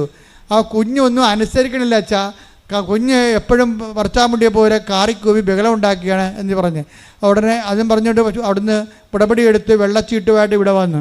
അപ്പോൾ ഞാൻ ഈ കുഞ്ഞിനെ എല്ലാവരെയും ഞാൻ പ്രാർത്ഥിച്ച് പോകുമ്പോൾ കുഞ്ഞിന് തലയെ വെച്ച്. കുഞ്ഞാണെങ്കിൽ ഒരു അനക്കമില്ല, അതായത് ഇങ്ങനെ മരവിച്ച് ഇങ്ങനെ ഇരിക്കുകയാണ്, അനങ്ങണില്ല കുഞ്ഞ്. അതെന്താ? അപ്പം ഞാൻ നോക്കിയപ്പോൾ എന്താ സംഭവം അറിയുമോ? കൊച്ചു തല ഉയർത്തിപ്പോലും നോക്കണില്ല. അതിന് 2.5 വയസ്സേ ഉള്ളു. ഞാൻ വന്നതുപോലും അവിടെ അറിയണില്ല കൊച്ച്. ഈ കൊച്ച് അനുസരിക്കണില്ല. കൊച്ച് സാധാരണ മനുഷ്യ പോലെ പെരുമാറണില്ല എന്നാണ് ഇവർ പറയണത്. പക്ഷേ തലേ കൈ വെച്ചിട്ട് കൊച്ചൊന്ന് അനങ്ങണ്ടേ? ഞാൻ നോക്കുമ്പോൾ കൊച്ച് മൊബൈലിൽ മിക്കി മൗസ് കണ്ടുകൊണ്ടിരിക്കുകയാണ്. അപ്പം ഞാൻ തള്ളോട് ചോദിച്ച്, ഇതിൻ്റെ കയ്യിൽ നിന്ന് ആ മൊബൈലൊന്ന് വാങ്ങിക്കണ്ടേ, എനിക്കൊന്ന് പ്രാർത്ഥിക്കണ്ടേ? പറഞ്ഞ് ആ മൊബൈൽ വാങ്ങിച്ചാൽ കൊച്ചിവിടെ നരകമാക്കി കളയുമെന്ന്. എൻ്റെ പൊന്നെ, ആ മൊബൈൽ അവർ മേടിച്ചതും ആ കൊച്ചി എനിക്ക് വേണമെങ്കിൽ കൊച്ചി കഴുത്താറ ഒടിച്ച് കളയുമെന്ന് ഓർത്ത് കിടന്ന് കാറാൻ തുടങ്ങി. അവസാനം ഞാൻ മൊബൈൽ കൊടുത്ത് പ്രാർത്ഥിച്ച് വിട്ട്. എന്താ സംഭവിച്ചിരിക്കണത്? ഞാൻ പോന്നപ്പോൾ മാതാവിനോട് ചോദിച്ച്, അമ്മേ ഈ 2.5 വയസ്സുകാരന് എന്താണ് മൊബൈലുകൾ? അപ്പോഴെന്താണ് അമ്മയുടെ താല്പര്യങ്ങൾക്ക് വേണ്ടി കൊച്ചു ചിണുങ്ങുമ്പോൾ എടുത്ത് കൈ കൊടുക്കും മൊബൈൽ. അല്ലാതെ കൊച്ച് മൊബൈൽ 2.5 വയസ്സേ ഉള്ളെന്ന് ഓർക്കണം, അല്ല 7 വയസ്സൊന്നുമില്ല. 2.5 വയസ്സുള്ള കൊച്ചിന് മൊബൈൽ കൊടുത്തിട്ട് മിക്കി മൗസ് കാണുന്നുണ്ടെങ്കിൽ ആ കൊച്ച് ഒരു കണ്ണ് കാണാൻ പറ്റിയ സമയത്ത് തന്നെയാണ് ആ കൊച്ചിന് അത് കൊടുത്തിട്ടുള്ളത്. ഇവൾക്ക് എന്താ ജോലിയോ ഇവൾക്ക് കമ്പ്യൂട്ടർ വർക്കോ ഒക്കെ തുടങ്ങുകയാണ്. പിള്ളേർ കിടന്ന് ബഹളം ഉണ്ടാക്കാതിരിക്കാൻ വേണ്ടി എന്തു ചെയ്യും? പിള്ളേരുടെ കയ്യിൽ മൊബൈൽ എടുത്ത് കൊടുക്കും. പണ്ടാണെങ്കിൽ അമ്മമാരിങ്ങനെ തേനൊക്കെ ഇട്ടിട്ട് ഒരു സാധനം ഉണ്ടല്ലോ, ഇപ്പോഴത് ചപ്പണത്, അത് കൊടുത്തെങ്കിൽ കുഴപ്പമില്ല, ഇത്തിരി തേനല്ലേ പോകത്തുള്ളൂ നമുക്ക്. അതിന് പകരം മൊബൈൽ കൊടുത്തപ്പോൾ എന്നാ പറ്റി? ഇനി ഈ ജന്മത്തെ ആ പണ്ടാരത്തിൻ്റെ കയ്യിൽ നിന്ന് മൊബൈൽ എടുക്കാൻ പറ്റത്തില്ല. എന്താ കാര്യത്തിൽ നിങ്ങൾ എന്തും കൊടുത്താൽ നമുക്ക് തിരിച്ചെടുക്കാം, പക്ഷേ മൊബൈൽ കൊടുത്താൽ തിരിച്ചെടുക്കാൻ പറ്റത്തില്ല. കാര്യം കിളവന്മാർ വരെ മൊബൈലിന് അടിപ്പെട്ട് ഇങ്ങനെ ചോദ്യചിഹ്നം പോലെ ഇരിക്കണം ഇപ്പോഴും. കണ്ടില്ലേ നിങ്ങൾ? ഓരോരുത്തരെ കണ്ടില്ലേ? എവിടെ നോക്കിയാലും റെയിൽവേ സ്റ്റേഷനിൽ ചെന്നാലും ബസ് സ്റ്റാൻഡിൽ ചെന്നാലും ഇങ്ങനെ ഇരിക്കണം കാണാം. വേറെ ആരും കാണത്തില്ല. ഇങ്ങനെ ചോദ്യചിഹ്നം പോലെ കാലത്തിൻ്റെ മേൽ ദൈവം ഉയർത്തിയ ചോദ്യചിഹ്നമാണ് മൊബൈൽ എന്ന് പറയണത്. അത് ഉപയോഗിക്കുന്ന രീതികളിലാണ് പ്രശ്നം വന്നിരിക്കുന്നത്. അത് നമ്മൾ ഈ 2.5 വയസ്സിന് പോലും നമുക്ക് ശ്രദ്ധിക്കാൻ പറ്റുന്നില്ലെങ്കിൽ ഈ ജന്മത്തെ തന്നെ രക്ഷിക്കാൻ പറ്റുമോ? ഇല്ല. സ്ക്രീൻ ടൈം എന്ന് പറയണത് ആ കുഞ്ഞിന് ഏതാണ്ട് ഒരു ദിവസം 20 മണിക്കൂറാണെന്ന് തോന്നുന്നു. ഞാൻ പറഞ്ഞത് എന്ത് പ്രശ്നം ഉണ്ടായാലും അതിനെ പറിച്ച് മാറ്റാൻ പറഞ്ഞു ഞാൻ എടുക്കുന്നത്. ഇനി ഈ ഒരു 5 കൊല്ലത്തേക്ക് സാധനത്തിന് ഇത് കാണിക്കരുതെന്ന് പറഞ്ഞ് കുറച്ച് കഴിയുമ്പോൾ കൊച്ച് ശരിയാകും. പക്ഷേ അവർ കാണിക്കുമെന്ന് തോന്നില്ല. അവർ കൊച്ചു കഴിഞ്ഞാൽ അപ്പം തന്നെ എടുത്ത് കൊടുക്കും ഇത്. അപ്പോൾ നിങ്ങളെ ഇങ്ങനെ മൊബൈലിൽ കുഞ്ഞിനെ കൊടുത്തേക്കാമെന്ന് പറഞ്ഞുകൊണ്ടാണ് പ്രസവിക്കാൻ പോകണമെങ്കിൽ ഇപ്പം തന്നെ തീരുമാനമായെന്ന് പറഞ്ഞതാണ്. വേറെ പ്രശ്നമൊന്നുമില്ല. പുതിയ ആൾക്കാരൊക്കെ ഒന്ന് കേൾക്കണേ ഇത്. സംഗതി നമ്മൾ ചെല്ലണത് എന്ത് കൊടുത്താലും തിരിച്ചു വാങ്ങിക്കാൻ നമുക്ക്. ഈ സാധനം കൊടുത്താൽ തിരിച്ചു വാങ്ങിക്കാൻ പറ്റത്തില്ല. അപ്പം അതുകൊണ്ട് തന്നെ നമ്മൾ വിചാരിച്ചാൽ മക്കളെ വൃത്തിമേനായിട്ട് വളർത്താൻ പറ്റും. വിചാരിച്ചില്ലെങ്കിൽ സ്വാഭാവികമായും മക്കളുടെ രീതിയിൽ വളർന്നു പോകും. വിശുദ്ധിയുടെ കാര്യം ഇത് തന്നെയാണെന്ന് ഞാൻ പറഞ്ഞത്. ഞാൻ വിശുദ്ധിയെക്കുറിച്ച് പറയാനാണ് കറങ്ങിത്തിരിഞ്ഞ് വന്നത്. വിശുദ്ധി ഇത്രയേ ഉള്ളൂ. വിശുദ്ധി പാടുള്ള വിഷയമാണെന്ന് നമ്മളോട് പറഞ്ഞത് പിശാചാണ്, അല്ല ദൈവമല്ല. നീ എൻ്റെ മുമ്പാകെ നടക്കാൻ പറഞ്ഞു കഴിഞ്ഞാൽ, നീ വിശുദ്ധനാകാൻ പറഞ്ഞു കഴിഞ്ഞാൽ, ദൈവം ഒരു കാര്യം പറഞ്ഞാൽ ആ പറയുന്നതിൻ്റെ മുഴുവൻ ഉത്തരവാദിത്വം ദൈവം ഏറ്റെടുത്തിട്ട് അതനുസരിക്കാൻ തയ്യാറാണെങ്കിൽ നീ അനുഗ്രഹം പ്രാപിക്കും. ആദ്യം തന്നെ ഉടമ്പടിയുടെ വെളിപാട് അതാണ്. അനുസരിക്കാൻ തയ്യാറായാൽ ഐ ആം റെഡി ആമേൻ എന്ന് പറഞ്ഞാൽ പിന്നെന്താണ്? അനുഗ്രഹം പ്രാപിക്കും. വിശുദ്ധിക്ക് വേണ്ടി ജീവിക്കാൻ ഞാൻ തയ്യാറാണ് ആമേൻ എന്ന് പറഞ്ഞാൽ ദൈവം വിശുദ്ധിയുടെ അഭിഷേകം നിനക്ക് തരും. കയ്യടിക്കട്ടെ, സ്തുതിക്കട്ടെ. ഹല്ലേലൂയ ഹല്ലേലൂയ ഹല്ലേലൂയ ഹല്ലേലൂയ മഹത്വം മഹത്വം ആരാധന ആരാധന ഹല്ലേലൂയ ഹല്ലേലൂയ യേശുവേ ആരാധന. ആമേൻ യേശുനാഥാ ആമേൻ ആമേൻ ദൈവപുത്ര ആമേൻ ആമേൻ സർവശക്ത നിത്യപിതാവേ ആമേൻ ആമേൻ യേശുനാഥാ ആമേൻ ആമേൻ ദൈവപുത്ര ആമേൻ ആമേൻ സർവശക്ത നിത്യപിതാവേ നിത്യപിതാവേ. കർത്താവ് കാണിച്ചു തന്ന വചനത്തിലൂടെയാണ് നമ്മൾ സഞ്ചരിച്ച് അവസാനിപ്പിക്കുന്നത്. ആ വചനത്തിന് താഴെ അതായത് അവർ കുറേ നാളത്തേക്ക് വിശ്വസിക്കുന്നു എന്നാണ് പറഞ്ഞത്. കാര്യം വേരില്ലാത്തത് കൊണ്ട്. വേരെന്താണ്? പരസ്നേഹത്തിൻ്റെ പ്രവർത്തികളാണ് വേരെന്ന് പറഞ്ഞു. അതെല്ലാം കഴിഞ്ഞ ശേഷം താഴെ വരുന്ന വചനം വായിച്ച് മുള്ളുകളുടെ ഇടയിൽ വീണിനെക്കുറിച്ച് പറയുന്നുണ്ട്. 15 വായിച്ച് 8-15. നല്ല നിലത്ത് വീണതോ പറഞ്ഞു നല്ല നിലത്ത് വീണതോ നല്ല നിലത്ത് വീണതോ വചനം കേട്ട് ഉത്കൃഷ്ടവും നിർമ്മലവുമായ ഹൃദയത്തിൽ അത് സംഗ്രഹിച്ച് ക്ഷമയോടെ ഫലം പുറപ്പെടുവിക്കുന്നവരാണ്. ഇതാരാണ് ശരിക്കും പറഞ്ഞ? ഇതാണ് മറിയമെന്ന് പറയുന്ന ആള്. പിടികിട്ടിയ? അതായത് മറിയത്തിൻ്റെ വാട്ടർ മാർക്കുകൾ ഇങ്ങനെ ബൈബിൾ മുഴുവനും ഇങ്ങനെ സ്പൈനൽ കോഡ് പോലെ പോയിരിക്കുകയാണ്. മറിയമെന്ന് നേരിട്ട് പറയത്തില്ല. മറിയത്തിൻ്റെ സ്വഭാവങ്ങൾ പറയും, രീതികൾ പറയും, സംസ്കാരം പറയും. മറിയൻ സംസ്കാരത്തിലുള്ളൊരു വചനമാണിത്. എന്താണിത്? മറിയം എന്താ ചെയ്യണത്? നല്ല വിത്ത് വീണതോ വചനം കേട്ട്. പറഞ്ഞേ, നല്ല നിലത്ത് വീണതോ വചനം കേട്ട് ഉത്കൃഷ്ടവും നിർമ്മലവുമായ ഹൃദയത്തിൽ സംഗ്രഹിച്ച് ക്ഷമയോടെ ഫലം പ്രകടിപ്പിക്കുന്നതാണ്. ചില ഫലത്തിന് സഹിക്കുന്ന സ്നേഹം വേണം. അതാണ് ക്ഷമയെന്ന് പറയണത്. ചില ഫലത്തിന് ഇത്തിരി താമസിക്കും. ചില ഫലങ്ങൾ അതിനെന്ത് വേണം? ദൈവത്തോട് സ്നേഹം വേണം. പിന്നെ എന്താണ്? ദൈവത്തിൻ്റെ വചനം പാലിക്കുന്നതിൽ ഒരു സഹനവും വേണം. അല്ലാതെ ഉടമ്പടി എടുത്തല്ലോ, എനിക്ക് കിട്ടിയില്ലല്ലോ, അവൾക്ക് കിട്ടിയല്ല, ഉടമ്പടി എടുക്കാത്ത അവൾക്ക് കിട്ടിയല്ല എന്ന് പറഞ്ഞിട്ടുണ്ട് ഞാൻ ഉടമ്പടി ഡൗൺ ആക്കരുത്. ക്ഷമ പോയെന്നതിൻ്റെ അർത്ഥം മനസ്സിലായില്ലേ? ക്ഷമയെന്ന് പറഞ്ഞാൽ സഹിക്കുന്ന സ്നേഹത്തിനാണ് ക്ഷമയെന്ന് പറയണത്. അപ്പോൾ അതുപോലെ തന്നെ ആ ക്ഷമ ചില കാര്യങ്ങൾ നിറവേറാൻ ദൈവത്തിൻ്റെ സമയം. ദൈവത്തിൻ്റെ സമയമുണ്ട്. ആ ദൈവത്തിൻ്റെ സമയമാണ് നിനക്ക് കുറിച്ച് തരണത്. അപ്പോഴേ ദൈവത്തിൻ്റെ സമയം കുറിച്ചാൽ എല്ലാം ശരിയായിരിക്കും. ഇപ്പോൾ ഉടമ്പടി എനിക്ക് അമ്മ പ്രത്യക്ഷപ്പെട്ട് ദുരന്തമുണ്ടാകാൻ പോണ പ്രാർത്ഥിക്കണമെന്ന് പറഞ്ഞപ്പോൾ തന്നെ അമ്മയ്ക്ക് വേണമെങ്കിൽ എനിക്ക് ഉടമ്പടി തരാമായിരുന്നു. തന്നില്ലല്ലോ. പിന്നെ എത്ര കൊല്ലം കഴിഞ്ഞാണ് തന്നത്? അമ്മ പ്രത്യക്ഷപ്പെട്ടതിന് ശേഷം. അപ്പം 11 കൊല്ലം കഴിഞ്ഞാണ് ഉടമ്പടി തന്നത്. ആ ഉടമ്പടി തന്നെങ്കിലും അത് കോവിഡ് വരെ ഒരുമാതിരിപ്പെട്ട ഒരു ഫസ്റ്റ് ലെയർ ആൾക്കാർ ഉടമ്പടി എടുത്തു കഴിഞ്ഞോ? കോവിഡ് കഴിഞ്ഞപ്പോൾ ഇത്ര പെട്ടെന്ന് ഉടമ്പടി വളർന്നു വരാൻ കാര്യം ആ ഉടമ്പടി 18 വരെ എടുത്തു പോയവർക്ക് ഫലമുണ്ടായി.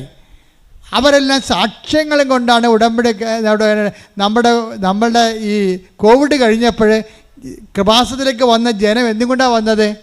16-ലും 17-ലും 18-ലും അവർക്ക് കിട്ടിയ വലിയ സാക്ഷ്യങ്ങൾ കൊണ്ട്. They are coming caring the shapes എന്ന് പറയത്തില്ലേ? അവർ കരഞ്ഞുകൊണ്ട് വിത്തുമായിട്ട് വന്നവരെ, വിതച്ചിട്ട് പോയവരെ അവർ തിരികെ കൊയ്ത കറ്റയുമായി സന്തോഷത്തോടെ ആർപ്പോടെ തിരിച്ചു വന്നു. അവിടെ ആർപ്പ് വിളികളാണ് സാക്ഷ്യമായിട്ട് നമ്മൾ കേട്ടുകൊണ്ടിരിക്കുന്നത്. അതുകൊണ്ട് തന്നെയാണ് ആർപ്പ് വിളികളാണ് സാക്ഷ്യങ്ങൾ. അത് കേൾക്കുമ്പോൾ ആമേൻ പറയുകയും ഹല്ലേലൂയ പറയുകയും എന്നെയും ആർപ്പ് വിളിക്കാൻ അവകാശി ഓഹരിയാക്കണമെന്ന് പ്രാർത്ഥിച്ചുകൊണ്ട് ഇടിമുഴക്കം പോലെ ശ്രദ്ധിക്കട്ടെ.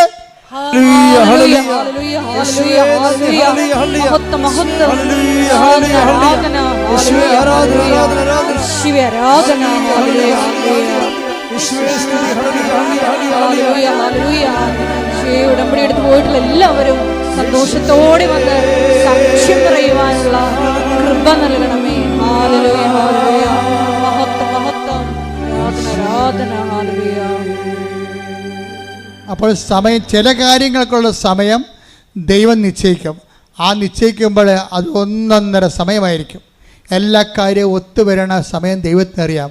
അപ്പോൾ നിൻ്റെ ചില വിഷയങ്ങൾക്ക് ദൈവമാണ് അപ്പം തീരുമാനിക്കുന്നത്. അതുകൊണ്ട് നീ ആവശ്യമില്ലാത്ത ക്ഷമയോട് കാണിക്കരുത്. എഴുന്നേൽക്കുക. പക്ഷേ എല്ലാ വിഷയങ്ങൾക്കും വേണ്ടി പ്രാർത്ഥിക്കാൻ പോവുകയാണ്. എല്ലാ വിഷയങ്ങൾക്കും വേണ്ടി പ്രാർത്ഥിക്കാൻ പോകുമ്പോൾ നിങ്ങൾ അഭിഷേകത്തോട് സൂചിച്ചുകൊണ്ടിരിക്കട്ടെ. അടിപ്പണ പോലെ വൈദാഖ ദൈവികമായ ശക്തി ഉച്ചമുതൽ ഉള്ളംകാല് വരെ അരിച്ചിറങ്ങിക്കൊണ്ട് എല്ലാ കോശങ്ങളെയും പേശികളെയും അസ്ഥിക്കുഴകളെയും അസ്ഥിസന്ധികളെയും കർത്താവിന് കൃപയെ നിറക്കുന്ന സമയമാണ്. ഇടിമുഴക്കം പോലെ ശ്രദ്ധിക്കട്ടെ.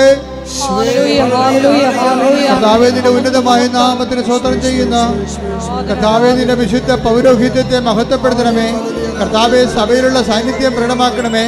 അത് 38 വർഷം ഞാൻ അർപ്പിച്ച കൃപാന്റെ യോഗ്യതയാൽ കൃപാസാൽത്താറെ ജീവനോടെ പ്രത്യക്ഷപ്പെട്ട പരിശുദ്ധാമ്മയുടെ മാധ്യസ്ഥത്തില് ഉച്ചമുതൽ ഉള്ളംകാല് വരെ കർത്താവിന്റെ രക്തം വളരട്ടെ. കർത്താവ് അസ്ഥിക്കുഴകളുടെ സന്ധിബന്ധങ്ങളിലും മാംസപേശികളിലും കർത്താവിന്റെ രക്തം വളരട്ടെ. എൻ്റെ കർത്താവിൻ്റെ ഉന്നതമായ നാമത്തിൽ സഭയുടെ അധികാരത്തിൽ കുശിൻ്റെ അടയാളത്തിൽ മാരകരോഗങ്ങൾ, തീരാവേദികൾ യേശുനാമത്തിൽ മാറിപ്പോകട്ടെ. എപ്പിലെപ്സി രോഗങ്ങൾ, തൈറോയിഡ് രോഗങ്ങൾ, ക്യാൻസർ രോഗങ്ങൾ, കരരോഗങ്ങൾ, കിഡ്നി രോഗങ്ങൾ, ഫിസ്റ്റുല രോഗങ്ങൾ, PCOD രോഗങ്ങൾ, കരരോഗം യേശു ക്രിസ്തുവിന്റെ നാമത്തിൽ മാറിപ്പോകട്ടെ. കർത്താവ് മുതുക പൊന്തിയ അവസ്ഥകൾ, കിഡ്നി രോഗങ്ങൾ, വിസർപ്പ രോഗങ്ങൾ, സോറിയാസിസ് രോഗങ്ങൾ, ചിരങ്ക് രോഗങ്ങൾ, ത്വക്ക് രോഗങ്ങൾ കർത്താവിൻ്റെ വിശുദ്ധമായ രക്തത്താൽ കഴുകപ്പെടട്ടെ. കർത്താവേ, സാമ്പത്തിക തകർച്ചയുള്ളവരെ, ജോലിയില്ലാത്തവരെ, വീടില്ലാത്തവരെ, വഴിയില്ലാത്തവരെ, വെളിച്ചമില്ലാത്തവരെ, വിവാഹമൊത്തു വരാത്തവരെ കണ്ണുനീരോടെ പ്രാർത്ഥിക്കുന്നു. കർത്താവേ, നിന്റെ വിശുദ്ധ പൗരോഹിത്യത്തെ മഹത്വപ്പെടുത്തണമേ. കർത്താവേ, നിന്റെ വിശുദ്ധ പൗരോഹിത്യത്തെ മഹത്വപ്പെടുത്തണമേ. കർത്താവേ, സഭയിലുള്ള സാന്നിധ്യം പ്രകടമാക്കണമേ. കർത്താവേ, നിന്റെ ഉന്നതമായ നാമത്തിലെ സ്വർഗം തുറക്കണമേ. കർത്താവിന്റെ ശക്തി, കർത്താവിന്റെ കൃപ മക്കളുടെ കൊടുക്കട്ടെ. മാരക രോഗങ്ങള്, തീരാവേദികള്, ജീവദുരിതങ്ങള്, വസ്തുവില്ലാത്തവര്, വീടില്ലാത്തവര്, സ്ഥലമില്ലാത്തവര്, ജോലിയില്ലാത്തവര്, രേഖകള്, സർട്ടിഫിക്കറ്റുകള്, കുടുങ്ങിപ്പോയവര്, വിദ്യാഭ്യാസ മേഖലകളില്, ജോലി മേഖലകളില്, യാത്രാ മേഖലകളില്, എല്ലാ തരത്തിലുള്ള ജീവിത വിളികളുടെ മേഖലകളിലുള്ള നിലവിലുള്ള തടസ്സങ്ങള് യേശു ക്രിസ്തുവിന്റെ നാമത്തില് മാറിപ്പോകട്ടെ. എല്ലാ രോഗങ്ങളും സുഖപ്പെട്ടുകൊണ്ട് അങ്ങയുടെ നാമത്തെ ആരാധനയിലൂടെ വീണ്ടും വീണ്ടും മഹത്വപ്പെടുത്തണമേ. Hallelujah, hallelujah. സദയം തുടരേ സുഖമായി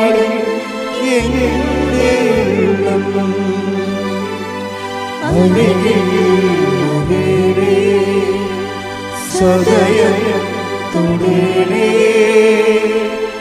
സുഖമായി. മുട്ടേദിക്കുക, മൗനമായി പ്രാർത്ഥിക്കുക സ്വന്തം ആവശ്യത്തിന് വേണ്ടി.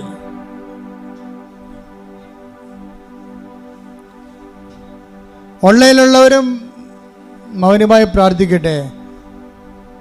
മുട്ടേദിൽ നിന്ന് കൈകൾ കുപ്പി കണ്ണടച്ചു കണ്ടേ.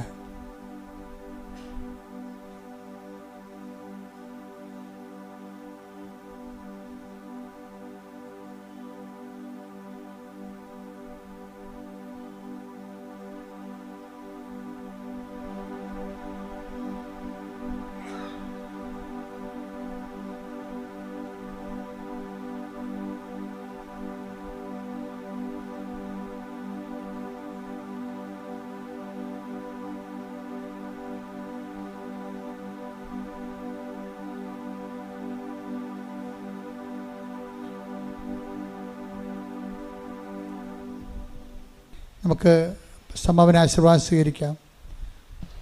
ക്രിസ്മസ് നിങ്ങളെ പ്രത്യേകം ആശംസിക്കാൻ എനിക്ക് ആഗ്രഹമുണ്ട്. പക്ഷേ നമ്മളെപ്പോഴും ഉടമ്പടിയിലുള്ളവർ എപ്പോഴും ക്രിസ്മസിലാണ്.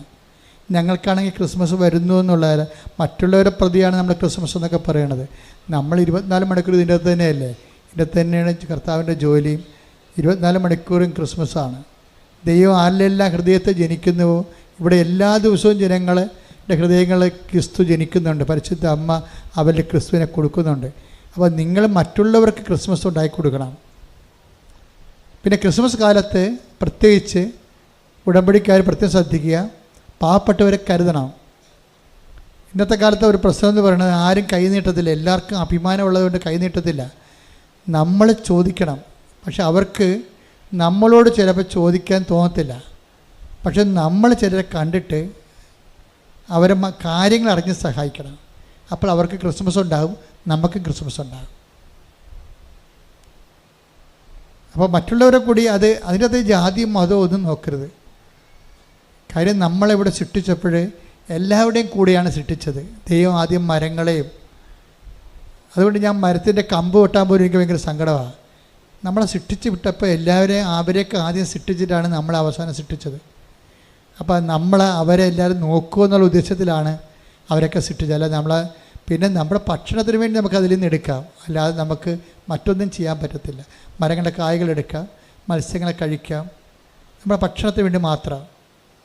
അപ്പം അതുകൊണ്ട് എല്ലാവരെയും സൃഷ്ടിച്ചതിന് ശേഷം ആണ് നമ്മളെ സൃഷ്ടിച്ചത്. അതിൻ്റെ ഒരു കാര്യം, നമ്മൾ അതുങ്ങളെ നോക്കുമെന്നാണ്. വെള്ളം പോലും സൃഷ്ടിക്കുമ്പോൾ വെള്ളം ശുദ്ധിയായിട്ട് സൂക്ഷിക്കണം. അത് നമ്മുടെ ഒരു ജനിതകമായ ഒരു ഉത്തരവാദിത്വമാണ്. പൊതു ഇടങ്ങളെ സംരക്ഷിക്കുക, വിശുദ്ധിയോടെ പരിസരങ്ങൾ സംരക്ഷിക്കുക എല്ലാം. അപ്പം അതെല്ലാം എവിടെയെല്ലാം നിങ്ങളത് ക്രിസ്തുവിൻ്റെ വാക്കനുസരിച്ച് ക്രിസ്തുവിനെ സംരംഭമാക്കുന്നുവോ അവർക്കെല്ലാം ക്രിസ്മസാണ്. സോ എല്ലാവർക്കും ഹാപ്പി ക്രിസ്മസ്. കൈയടിച്ചു കൊടുക്കുന്നത്. ഒരിക്കൽ കൂടി മരിയനുടമ്പിൽ സമർപ്പിച്ചിരിക്കുന്ന എല്ലാ വിഷയങ്ങളും ദൈവമാതാവിൻ്റെ മധ്യസ്ഥയിലെ ദിവ്യകാരുണ്യ സന്നിധിയിൽ സമർപ്പിച്ച് ഒരു നിമിഷം നമുക്ക് മൗനമായിട്ട് പ്രാർത്ഥിക്കാം.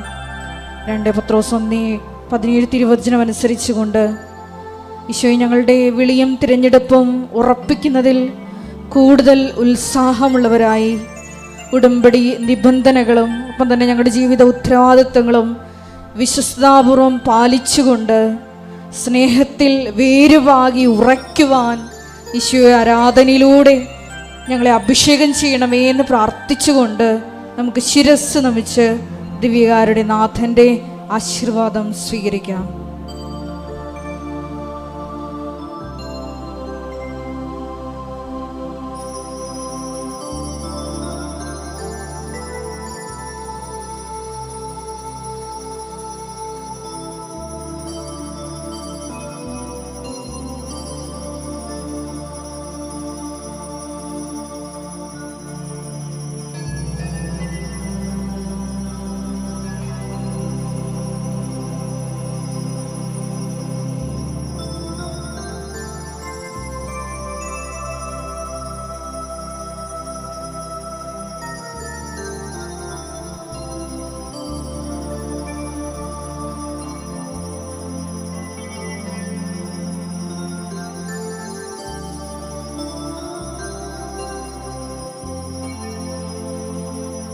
പരിശുദ്ധ പരമ ദിവ്യകാരുണ്യമേ,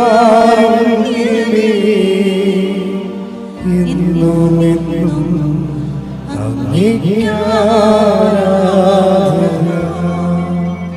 പരിശുദ്ധ പരമ ദിവ്യകാരുണ്യമേ,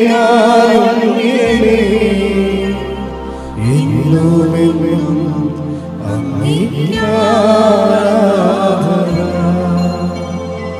പരിശുദ്ധ പരമ ദിവ്യകാരുണ്യമേ, എന്നും അങ്ങേക്ക് ആരാധന.